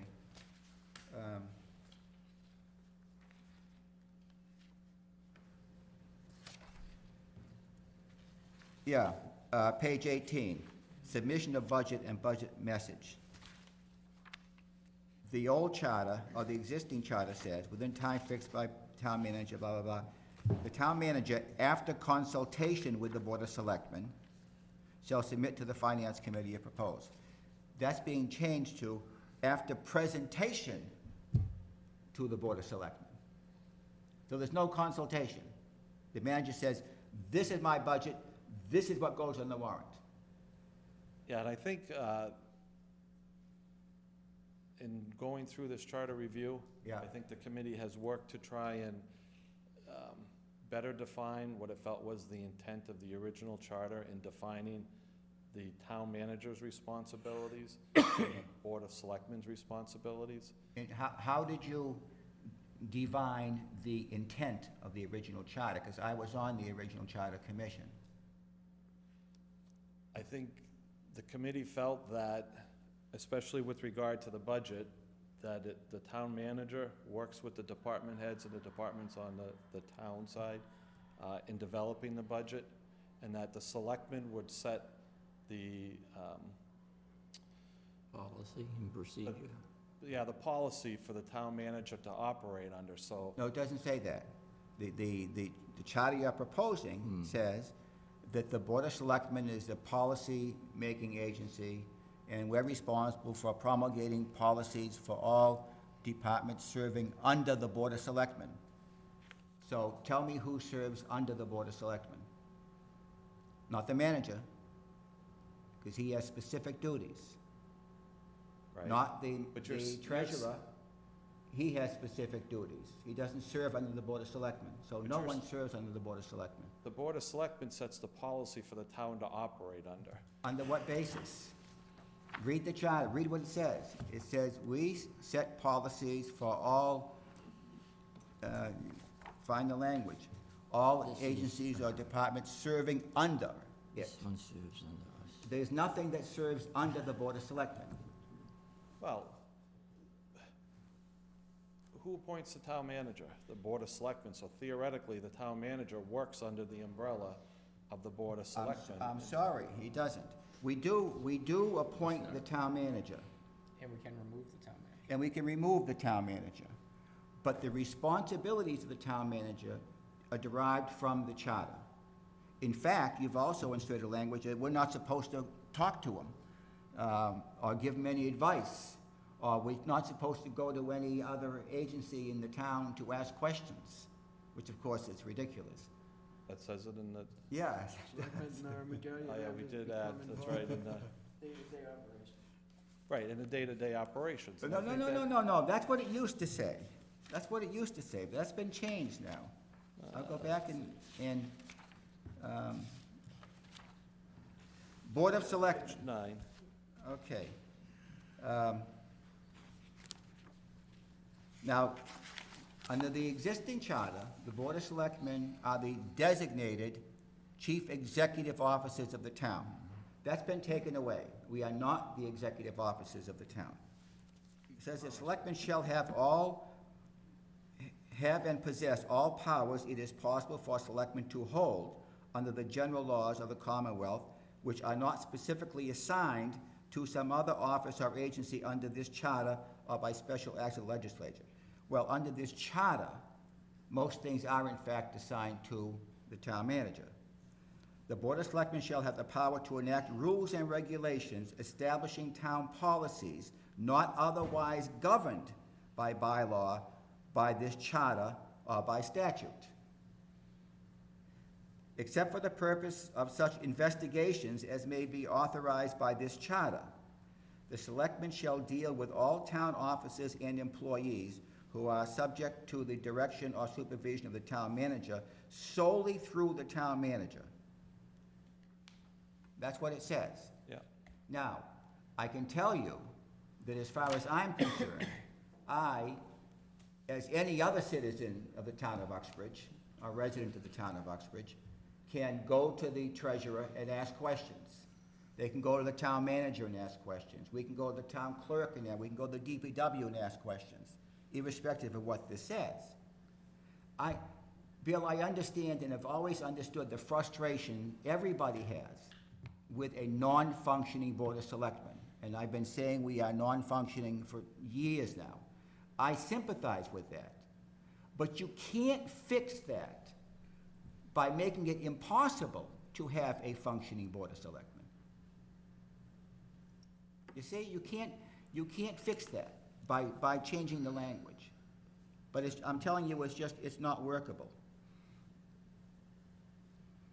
I think the intent, my interpretation, the intent of this language is to not have the Board of Selectmen in the day-to-day operations of the departments. It's that defining of the town manager being responsible for the operations. The Board of Selectmen, and I've been here for 20 years, have never been involved in the day-to-day operation of town departments. In fact, the town manager isn't really responsible for the day-to-day operation of various departments. We have a treasurer that operates the treasurer's department. We have a town clerk who has all the authority given to town clerk. She has specific statutory authority. The town accountant has specific statutory authority. So the town manager and other Board of Selectmen can go to them and tell them to do something that's not within their scope or not otherwise allowed by their statutory authority. So this whole notion of day-to-day is, I don't know where that came from. It's a nice slogan, but it doesn't work. But forget all that. You can't do that. Maybe some people will refrain from talking to the manager or talking to David or talking to the town clerk, but I can assure you, I'm not going to be one of them, no matter what you say in the charter. because by virtue of being a selectman, I'm not otherwise deprived of my rights as a resident and of the town of you know, I Uxbridge. don't think the language is to Well, deprive that's what you it of your says. rights to. Read it again. Read it again. Except for the purpose of such investigation as may be authorized by this charter, the selectmen shall deal with all town officers and employees who are subject to the direction and supervision of the town manager solely through the town manager. That's what it's saying. I mean, I understand when you take that sentence, you know, word for word as it is, it means you can't talk to me. What other, how else I- can I take it? I think it, because you follow up with the next sentence, and I think Yeah. the intent of that, and this language was taken, it might have been out of Northborough's charter. Everybody takes things from other places. Nobody right. invents anything. But I think the intent is that if something in my department needs to be addressed, it should be coming from the town manager and not from the Board of Selectmen and trying to. That's in our existing charter, that's made clear. However, the paragraph speaks for itself. And you have to gather your intent, not from what your intent was, or my intent was, or somebody else's. We have to get the intent from the words used, the actual language, and that's, you know, the phrase is, the paragraph speaks for itself, or the statute speaks for itself. And if we don't like it, then we have to, if we think that differs from what our intent was, then it's up to us to make our intent plain. That's all. Aren't you glad you hung around? Well, the chair and the vice chair aren't here, so I get put in this spot. But that's okay. I sympathize with you. Oh, no, it's, Because it's a lot of work, and I know a lot of effort goes into this thing. I want to remind you, in the process, when I went through your first draft, I found in the section about the moderator, where there's a contradiction, the first sentence was contradicted by the second. Now, that was there in the original charter. I was on the original commission. I never spotted that. And over the last 10 years, I've looked at the charter 1,000 times. I still didn't spot it. I only spotted it when I reread it because you made a change, and then the light went off in my brain. oh, I've been through this thing, like you said, countless times, and sitting out here, That's waiting right. for my turn up here, I found another little typo that I missed. Yeah, so, you know, however, I cannot vote to support this. The changes made, while some of them are nice, aren't worth the effort we have to go through to, you know, another election and so on and so forth, and mailing a copy to everybody and that expense. A change that I would like to have seen in the charter would be to eliminate the mandatory 10-year look, because when you have a mandatory review and you get all people together in a committee, they start off with a mindset that, gee, we're kind of obligated to make, mentally, we're thinking, gee, we can't waste all this time and not make recommendations to change. I think it's much more efficient when you see something that should be changed to, as we have in the past, we've made changes in the charter, rather than lumping everything in 10-year. Well, I think you can do both. And I think there were some changes, I know there were some changes to the charter prior to this review. That Yeah. did go through town meeting, so you Yeah. can still do that in the interim. Yeah, no, I know. But I think it's good to have a scheduled review. You know, back in 2000, we didn't have email to the extent that we have it today, and all the media ways to distribute information. And it had in here references to putting out in a newspaper. Yeah. Well, I don't know how many people get the newspaper at home anymore or read it online, but, you know, you can do updates like that if you have the scheduled reviews. But that, the wording of your change in that is not online, because it says, Media or medium. media or medium. Right. And there is no, that covers the whole town, and there is no such thing. I think we tried to make that as open as we could so that in the next 10 years. But that's not as- open, because by definition, it has to cover the whole town. Broadcast through the whole town. There is nothing that's broadcast through the whole town. Well, I hate to be a stickler, but, you know, words, right, Today, there's none. 10 years from now, or 9 years before next, there there may could be, be. There yeah, could be. but right now, there is not. well, it says provides public notice throughout the town, so you could use a. Broadcast, it says broadcast. Or broadcast through media or medium, right, that provides public notice. That's correct. Now, broadcast is a specific term. Well, what do you mean by specific? Radio or term? television broadcast station. The signal is in the ether. It goes Well, out. I'm not sure, I think everywhere. that's kind of narrowly defining broadcast, that it has to be through a radio or television.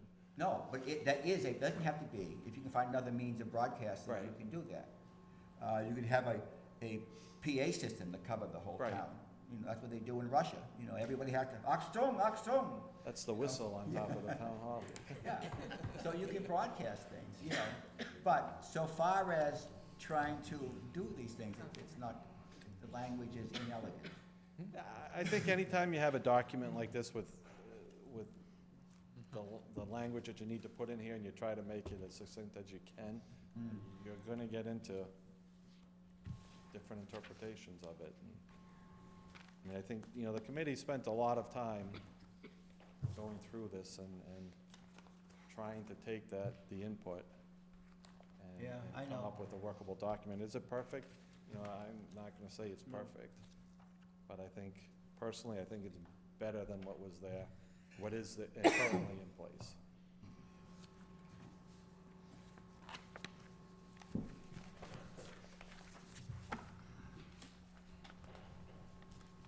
Any other questions?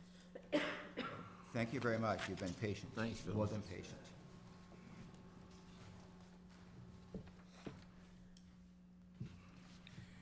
My issue is taking it in its entirety, Is what? is taking it in its entirety.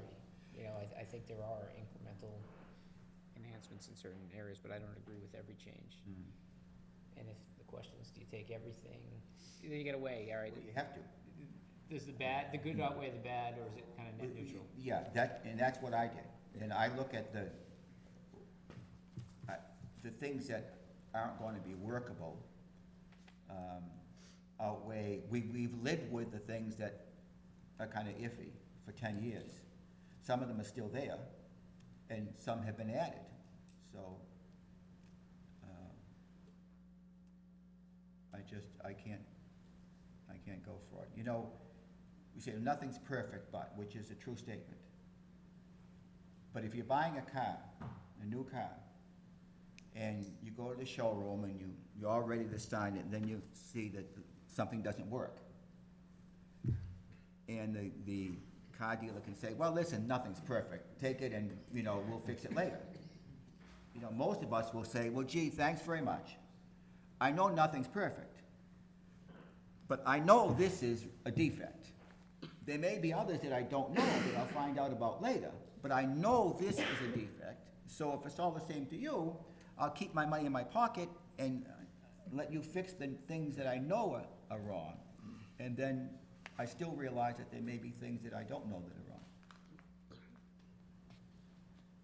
And the major unworkable, that you've identified, Peter, is the, what? The fact that the Board of Selectmen are no longer chief executive officers, the notion that somehow we're not supposed to talk to David to ask a question or make a comment, I mean, just, it's unworkable. You That's can't, the section that, yeah, you can't outside work of that that, way. would you say the rest of it is? I don't see, well, anything is livable, No, workable, but, progressive. yeah, they didn't fix I don't see any real enhancement, anything that's really better. The fact that the manager's gonna present the budget to us, well, you know, granted, we've taken no role in the budget for the last 6 or 7 years. So it's kind of our fault. It is our fault. Right. but they haven't, you know, but if, with this language, we won't be able to have any part of it. Well, you lost it by default. Yeah, you've lost it by default, but we don't have to do that. We can, Doesn't mean you won't be able to, it doesn't mean the town manager doesn't have to involve you, that doesn't mean the town manager's not going to. Be no, clear no, about that. I understand You that. guys hire the town manager, you have Yes. a lot of control over who you put in this chair. And you have you have an idea of what that person's philosophy is. So, Yes. just as, you know, the words are workable, I mean, you know the person. Ultimately, it's people who are operating by, who are interpreting these words. It's people, it's not words, it's not robots, it's thinking, compassionate, whatever, intelligent people. Mm-hmm. And at some I don't point, put myself in that category, by the way. I want you to know. hopefully the board is hiring Plenty somebody that's, compassionate you know, that's a collaborative person. If you get somebody that's not collaborative, it's not the fault of the charter. It's the fault of the people who hired the manager who decides, you know, hey, what, I don't have to involve you, so I'm not going to. And also, it's also worth noting that any manager who chooses not to be collaborative does so at his or her own peril, because this job is not, certainly is not proven to be, well, whatever, longevity is certainly not an adjective you'd use to, you know, lasting isn't an adjective you'd use to describe this job. That's correct, so far. So there are Hopefully, checks and that'll balances change. In spite of what can be interpreted as rigid language. Well, see, the language is a language. The charter is supposed to be our founding document. And I want to tell you, if this charter were to be adopted, I would take that as a message that the Board of Selectmen are really not supposed to be involved in the budget. It's your budget. You present it to us. Here's my budget. And What is the that's difference it. between consultation and presentation? I know what the dictionary definition, but as the charter exists now, the town manager must consult with the board, which means, but it doesn't say that the town manager must take into account any of the recommendations or the desires of the board in the formation of the budget. That's correct. That's what I Except, worry about, this language. I don't necessarily disagree with you, I just don't know how it changes what's actually gonna happen. I'll tell you how it changes it. Because you have to combine that with the fact that we are no longer the chief executive officers of the town. But again, you hire this position, and I hope to God that you would hire somebody who wouldn't take those words literally and say, this is my budget, to hell with you, I'm gonna do, it's my town. If the charter says, if we adopt that charter, I would absolutely take it to mean that, because that's what it says. I'm not one that says, well, the founding fathers meant to say this or that. No. They were very specific. They said that. And that's what it is. And if I don't like it, I gotta work to change the Constitution or the charter. But before, it was very explicit. The Board of Selectmen were the chief executive officer of the town. The town manager is the chief administrative officer of the town. So under that scenario, it's absolutely proper that the town manager consult with the Board of Selectmen as to the contents of the budget. When you change that, so the Board of Selectmen are only some kind of a policy, to make policy for all agencies or boards serving under it, of which there are none, and then combine that, well, you see, I take the whole thing in its totality. But when a town adopts a strong town manager, it typically does, the Board of Selectmen typically does lose that executive power. As I mentioned to you a few meetings ago, and probably 75% of the, as I mentioned a few meetings ago, there's that perception of the interchangeability of town administrator and town manager, and the terms really aren't interchangeable in terms of what towns expect those words to mean. And in 75% of the jurisdictions in this Commonwealth that have strong town managers, the town manager is not the administrator. A town administrator is the chief administrative officer, but the town manager is actually called the chief executive officer of the town. I don't think it necessarily should Then be it should that be way. called that, you see? This doesn't do that. Right. I And agree, that's it's a another bad problem. parallel. I think the public are the shareholders, The board has to act like board of directors, and the town manager needs to execute like the executive officer of the entity that you're running. But we're not, But we're the not way, it doesn't board of align, directors. right, it Yeah, doesn't align like that now, and it doesn't align that with the new changes. that's either. correct. That's correct. I don't think it makes it strikingly clear, but that's the way And that I. the Board of Selectmen, now, keep, you know, it's not likely that Rudolph Giuliani is gonna be the town manager of the town of Uxbridge. It's possible, but not to be expected. Generally speaking, our town manager is not gonna be a resident of the town of Uxbridge. That's, you know, it's possible he might be, but not to be expected. It's only the Board of Selectmen who actually represent the diverse interests and, you know, needs of the people of the town. And we should be the chief executive officers of the town. But be that as it may, you can have a manager as the chief executive officer and assign some other role to the board, but this charter leaves it in limbo.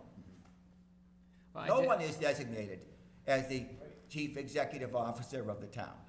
Which is what I said a couple meetings Yeah. ago. It needs to be vested somewhere. That's right, That executive label has to be vested somewhere. We can't just take it out. yeah. So anyway, I won't vote to support it. Me either. And I'm not gonna vote to support it. I'd like to see the town manager come from Uxbridge. No offense, Sean, or to anyone before you, but I think a town resident should be, if we can get somebody locally, that should be our first goal. If not, then we'll do what we're doing now, and hopefully we can straighten you out. That's one hell of a compliment. He laid down the gauntlet right there. I'll move the Got board that warm and fuzzy tonight. when you Yeah. go, "Ah." Got cold. recommends unfavorable action for Article 15, amend the homeroom charter for the fall annual town meeting warrant of 11/20/2012. I second the motion. Motion's been made, and seconded for unfavorable action. All in favor? Aye. Aye. I abstain. Everything but that, this section. I think all the changes were good, but just what we talked about, I think. I wish it was broken up. Yeah, I wish it was broken up into pieces. instead of- I think that might have been a little bit better way of going at it. Yeah. But in retrospect, it's. With no disrespect to the effort that's put in the work. Well, it's up to the shareholders next, Yeah. really. You have 13, 14 now? This is the, Community garden.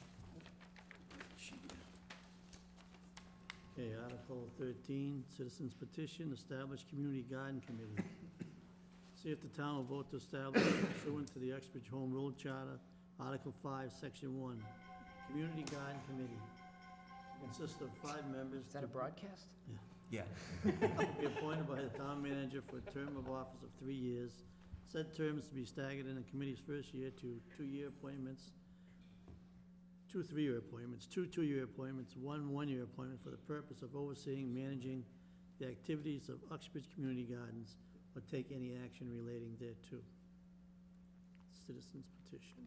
No one from the group was able to be here tonight, so I don't know if we want to pass this over, have them come force again, or you want to just wait until town meeting? Well, my initial view was that I don't think it should be a government agency, and I have heard nothing that changed my mind. There are lots of groups in town that do things for the benefit of the town as a whole. I'm 100% in favor of what they're doing up there, and I hope they continue. But I don't see any benefit to the town or the group of being a governmental agency. I agree. I view this in parallel to what softball, youth soccer, all those sports teams are. They're groups within the town that kind of fall under using our facilities. Yeah. But they remain independent, and I really think they'll be better off remaining independent. Yeah, they have all the flexibility to do what they want, membership changes, they don't have to Go get procurement approval, laws and procurement all that, laws. and go through our finance. My only concern here is that initially, during initial discussions of this, I was the sponsor. You did ask you said you specifically, Jay, said you would be interested in hearing from the citizens themselves. I've The got an citizens email. Themselves did, okay, and that's all I'm saying, I think. Yeah, you did ask I've for had this. some emails back and forth with members That's of all. that have been I involved. don't want the group Or to feel member. as though, oh, hey, the selectman said, let's talk to the citizens, and now, and now you don't want to talk to them. So, but if, I guess you got enough information, that's my only concern. My vote still can be swayed as a shareholder of the town of Uxbridge. When do we declare a dividend? Yes. As soon as we get those veterans to put in that water main. Yeah. As soon as these ratepayers get a break. So I'll move that the board recommend unfavorable action for citizens petition, Article 13 citizens petition to establish a community garden committee for the fall annual town meeting on November 20th, 2012. Unfavorable, you said? Yes. Okay. Second. Motion been made and seconded for unfavorable action. All in favor? Aye. Opposed?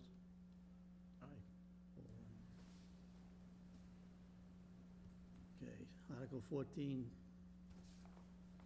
So I'll just move that the board, Yeah. the board recommend unfavorable action for Article 14 citizens petition for a revolving fund account for the Uxbridge Community Garden for the fall annual town meeting warrant on 11/20/2012. Second. Motion's been made and seconded for unfavorable action. All in favor? Aye. Aye. Aye. Aye. Opposed?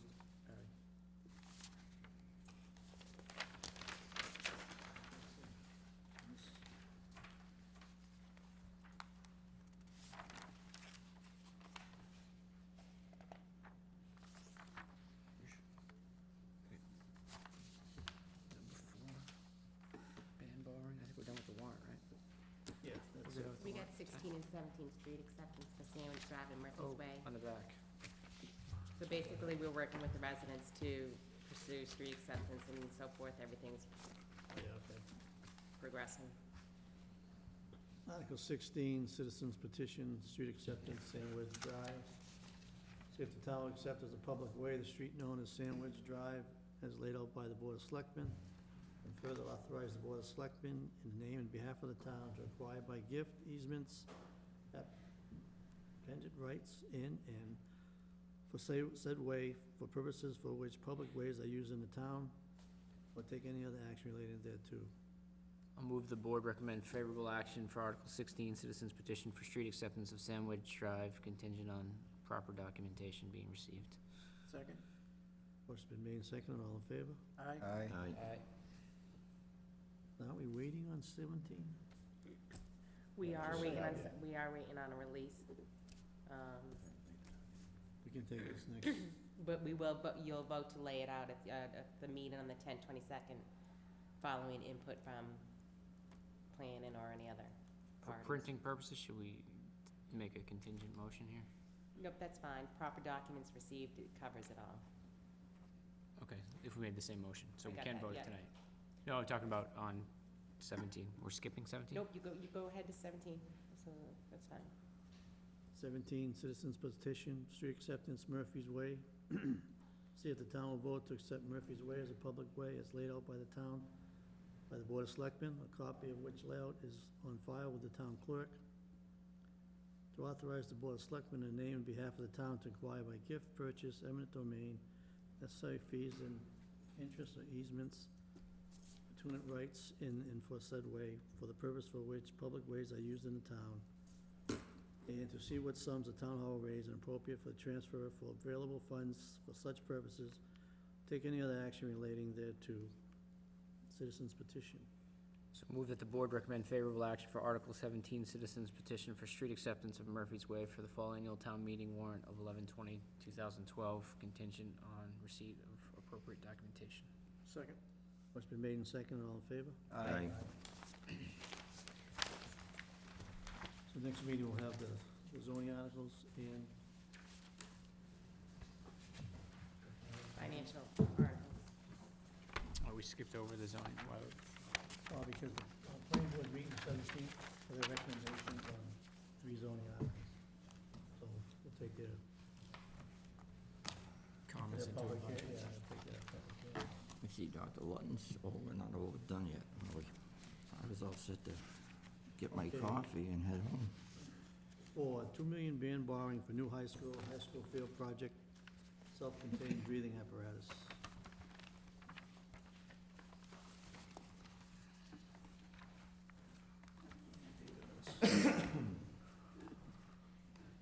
Thank you, Mr. Chair. The town conducted a bond sale on October 4th, 2012, for the purposes of borrowing $5,210,000 worth of bond anticipation notes. This is broken down as follows. $3 million for the new high school, as approved by Article 1 of the June 19th, 2010 special town meeting. $2 million for high school fields, as approved via Article 1 of the May 8th, 2012 special town meeting. And $210,000 for the SCBA breathing apparatus, as approved by Article 15 of the May 8th, 2012 annual town meeting.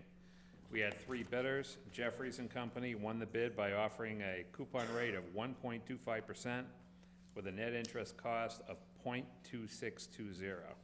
Total interest will be $13,649.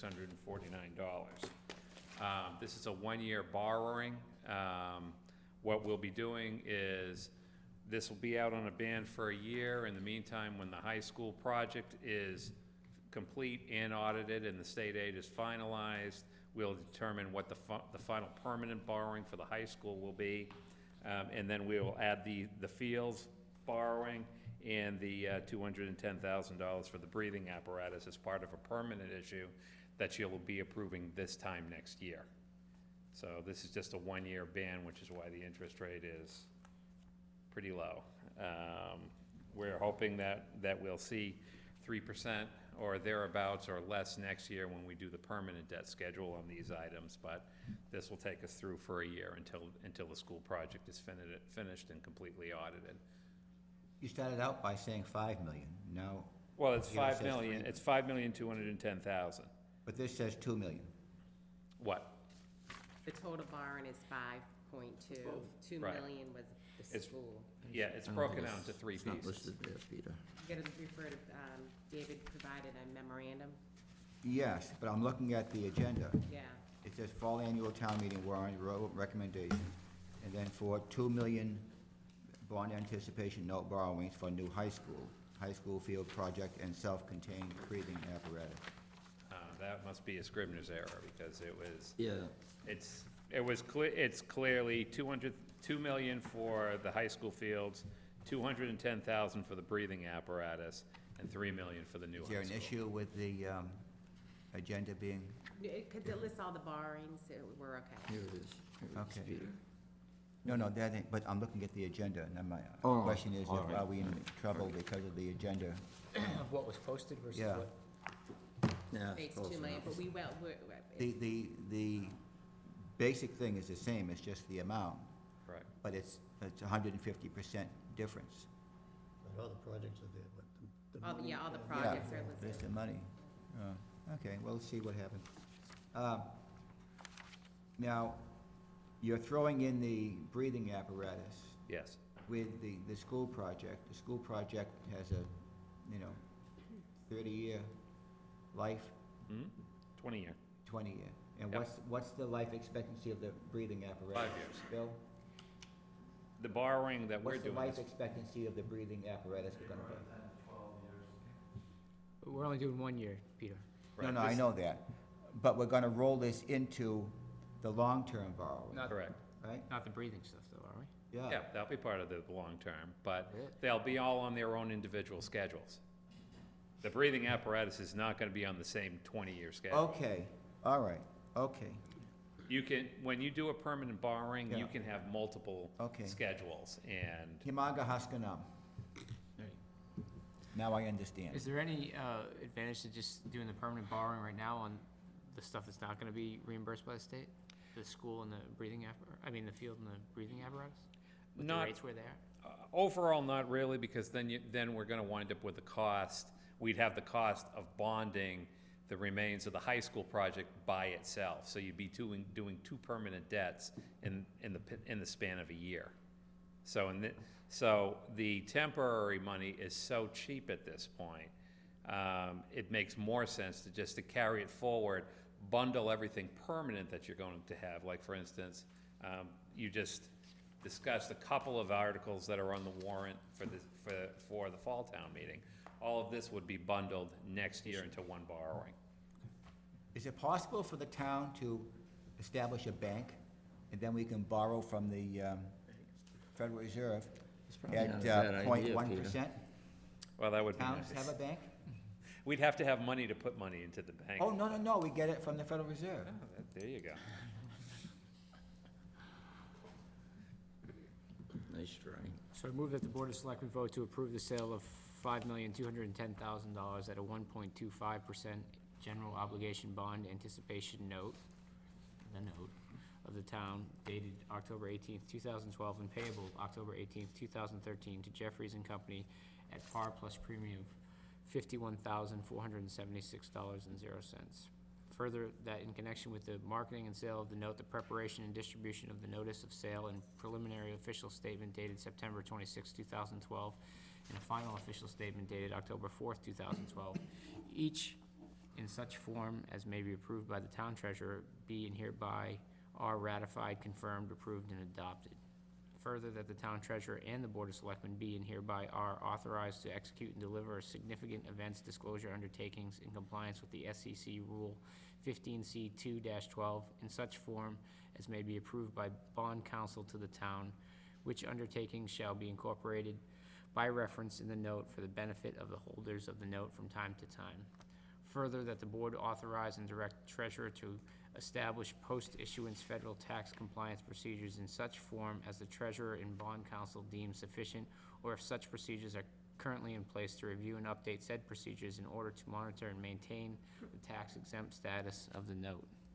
And further, that each member of the Board of Selectmen, the town clerk, and the town treasurer be and hereby are authorized to take any and all such actions and execute and deliver such certificates, receipts, and other documents as may be determined by them or any of them to be necessary or convenient to carry into effect the provisions of the foregoing votes. Second.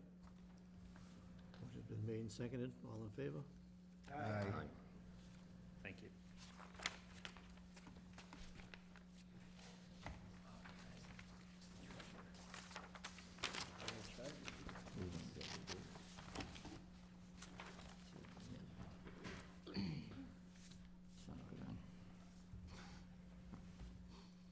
Okay. At the 2014 budget discussion. Everyone should have a preliminary budget sheet that they use.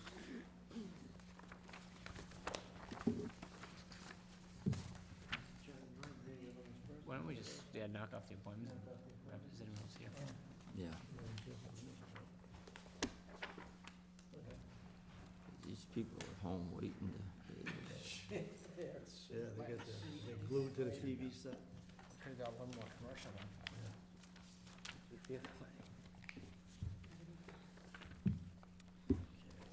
So we got appointments for poll workers, Judine Cahill and Ann Pulliet. Move that the board appoint Miss Judine Cahill and Miss Ann Pouliot as poll workers. Second. Motion's been made and seconded. All in favor? Aye.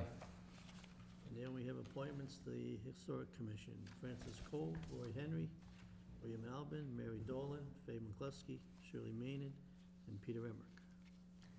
Move that the board appoint Francis Cove, Roy Henry, William Albin, Mary Dolan, Faye McCluskey, Shirley Menard, and Peter Emmerich to the This is a 3-year appointment, in case you want to mention. Historic Commission for a 3-year appointment. Second. Motion made and seconded. All in favor? Aye.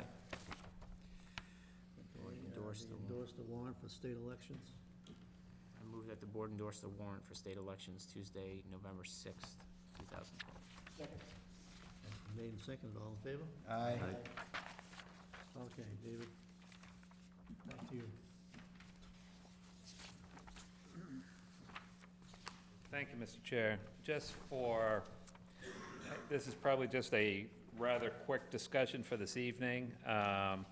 In looking at, you all received this revenue packet. This packet is basically what you're likely to see at the fall annual town meeting. We redid the revenues for the fall annual meeting, and when you see it, the new budget figure totals $37,103,797. Now, what this will serve to do basically is it'll set the bar after this budget is approved at the fall annual town meeting. This will be the starting point for the FY14 budget. We'll be moving forward from here to start crafting that. It's presented in a couple of different ways just for the board's edification. I'll just go through it fairly quickly.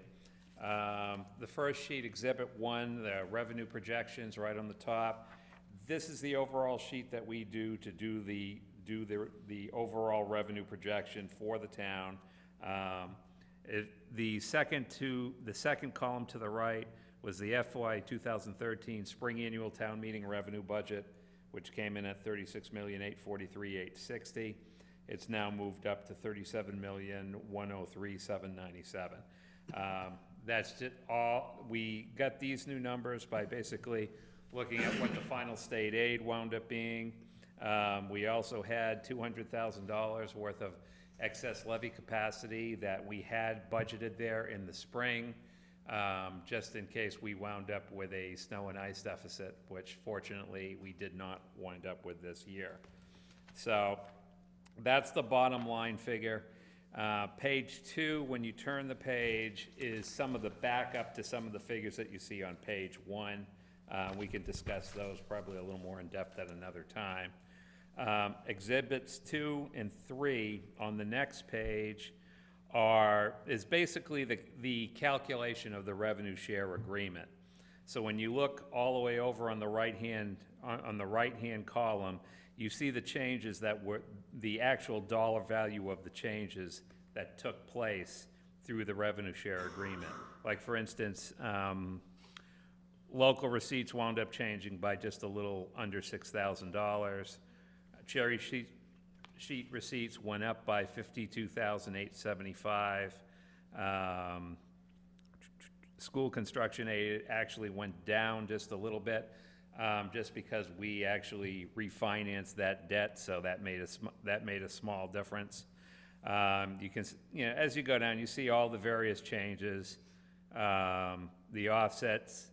Let's see, the state charges went up by $578. The offsets went up by $30,966. School choice out, et cetera, changed positively towards us for $35,811. And then you see that $150,000 worth of levy capacity that we no longer needed to reserve. Chapter 70 increased by $77,000.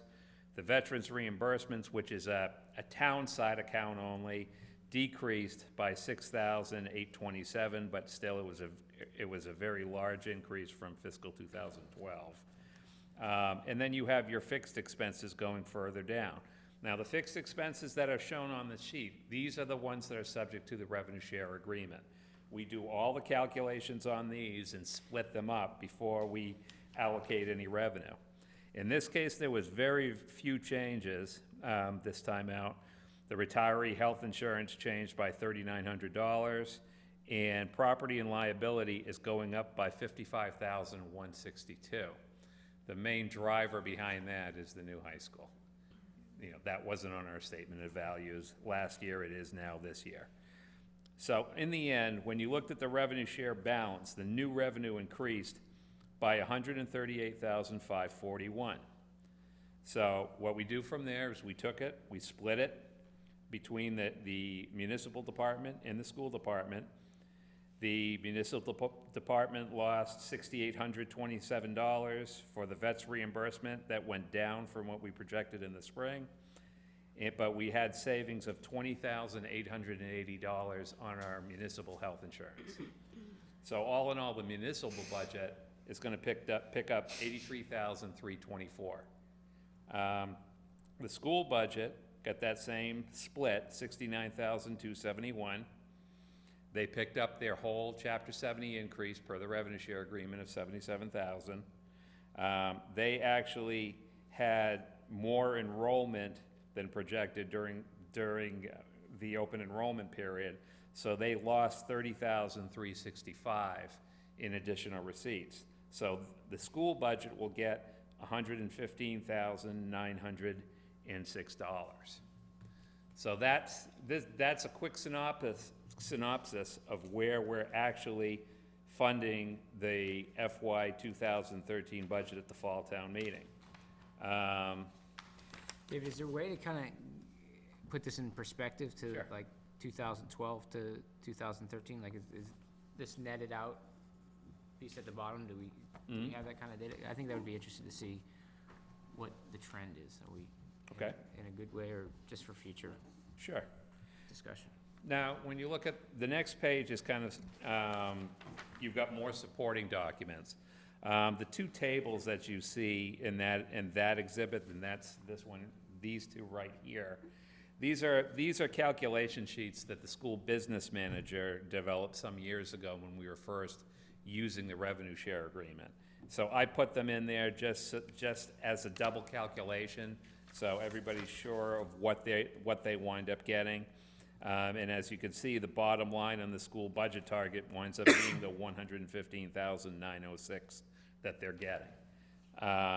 Furthermore, Exhibit 3, right underneath it, that just shows the health insurance projections going all the way across from balanced in 2012 to the original figure in 2013, a revision that we did for the Springtown meeting, and a final based on the open enrollment.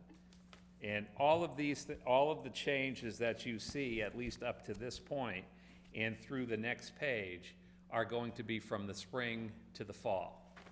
So, obviously, if you have your spring documentation that showed what the change was for 12, this just shows it from spring to fall, just to make it a little easier.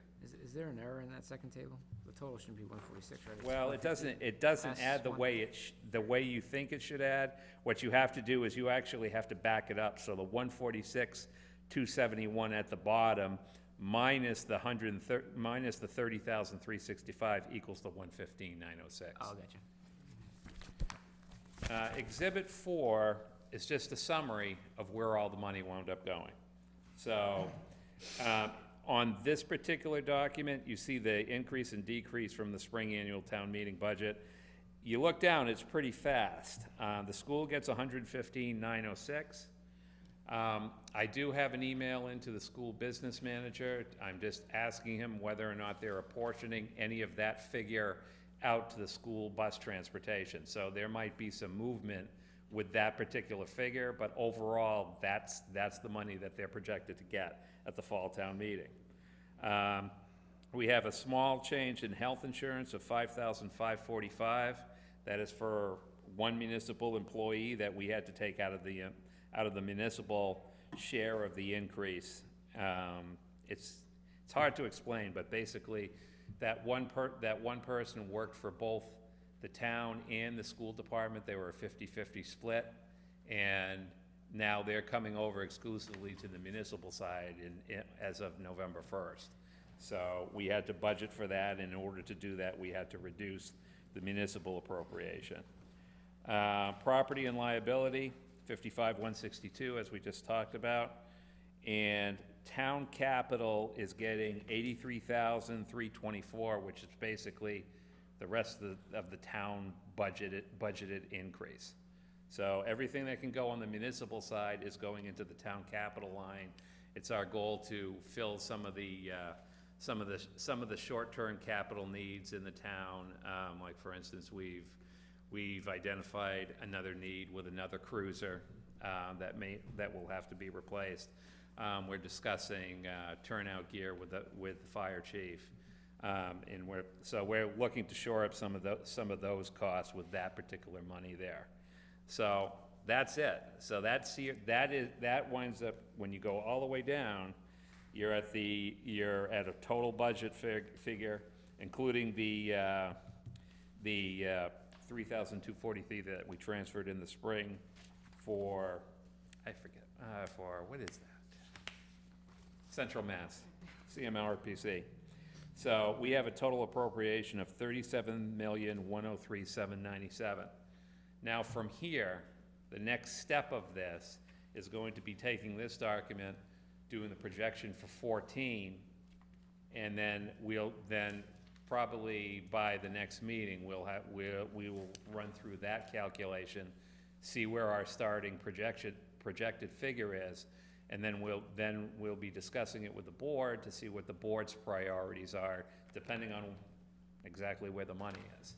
But the hardest thing was making sure that all this was done, getting this balanced. This effectively completes our recap, because these figures are just put onto the recap right after town meeting votes them. So that's your starting point. I wanted to give this to you tonight, just so you'd have a couple of weeks to do reviews. If you have any questions, feel free to drop by the office, drop me an email or whatever. And then at the next meeting, we're gonna come forward with a 2014 beginning projection.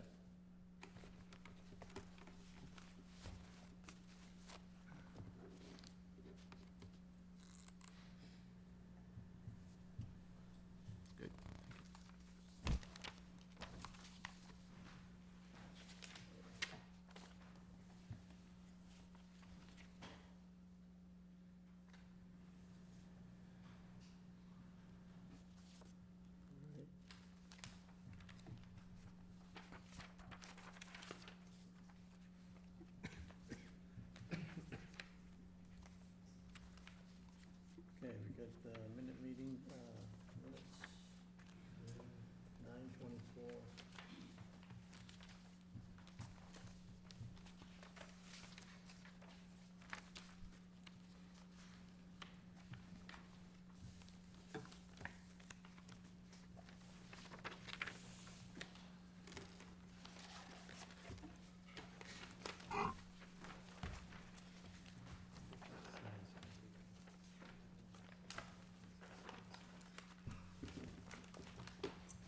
David, can you send an electronic copy too, on PDF or printout or? Yeah, okay. Great, thanks. Everybody?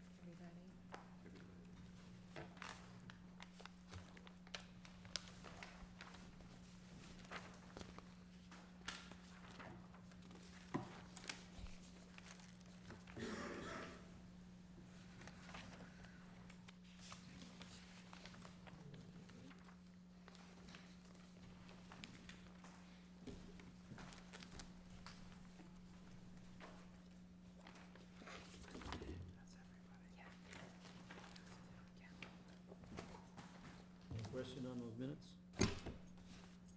Bruce? Motions?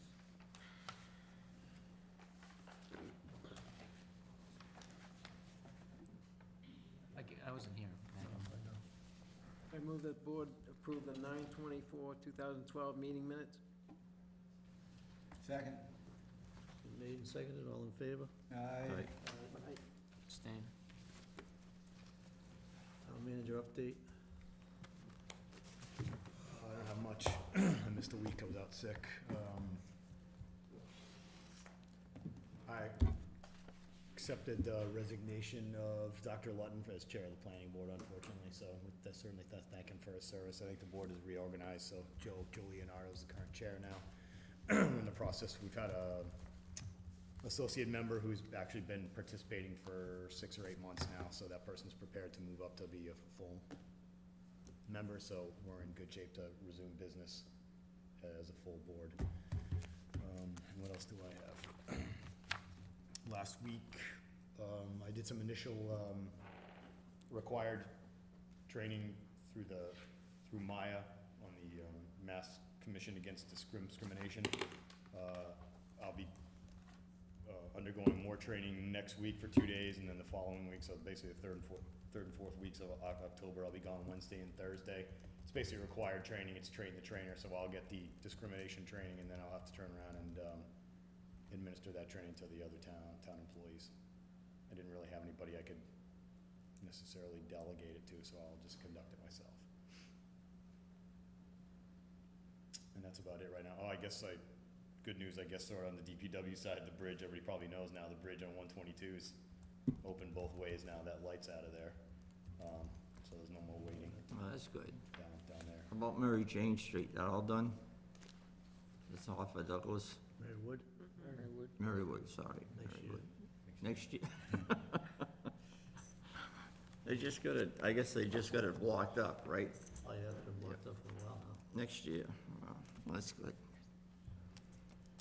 You can take those lights and move them.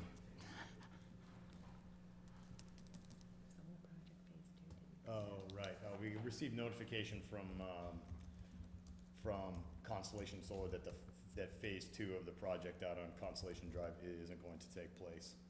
Is not? Is not. They are not gonna The reason being? construct the solar array. Did you want to address Oh. that, David? You had more direct information than I did.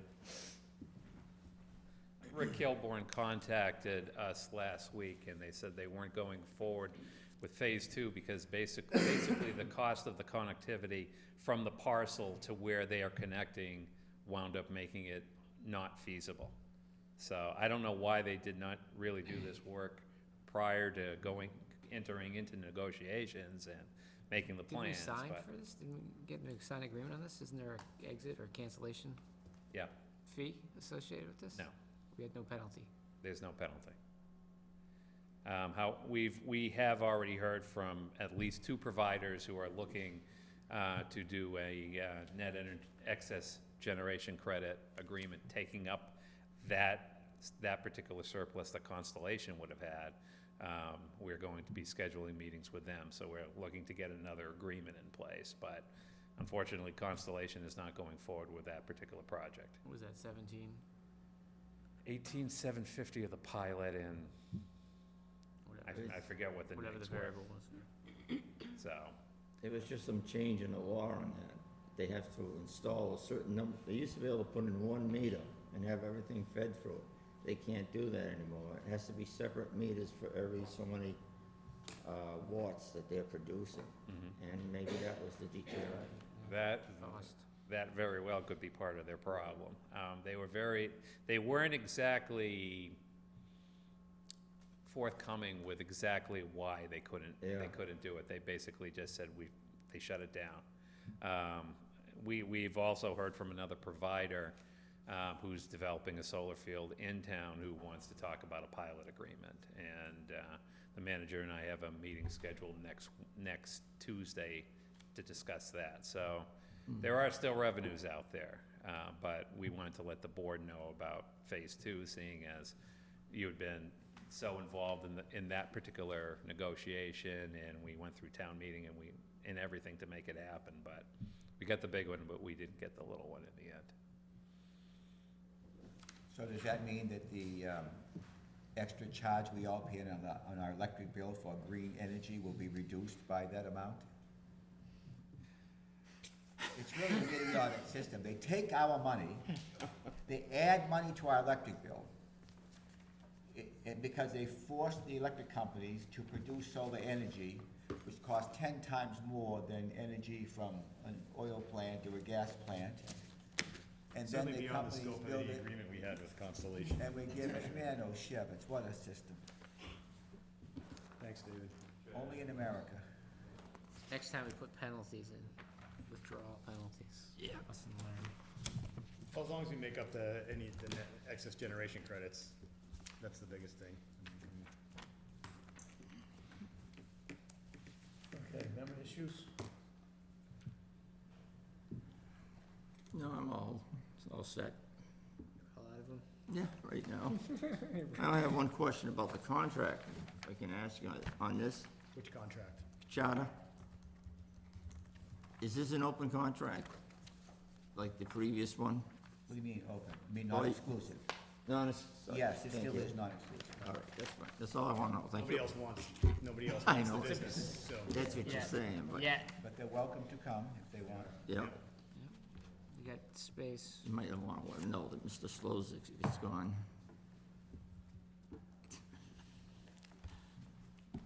Okay, motion to adjourn. So moved. Second.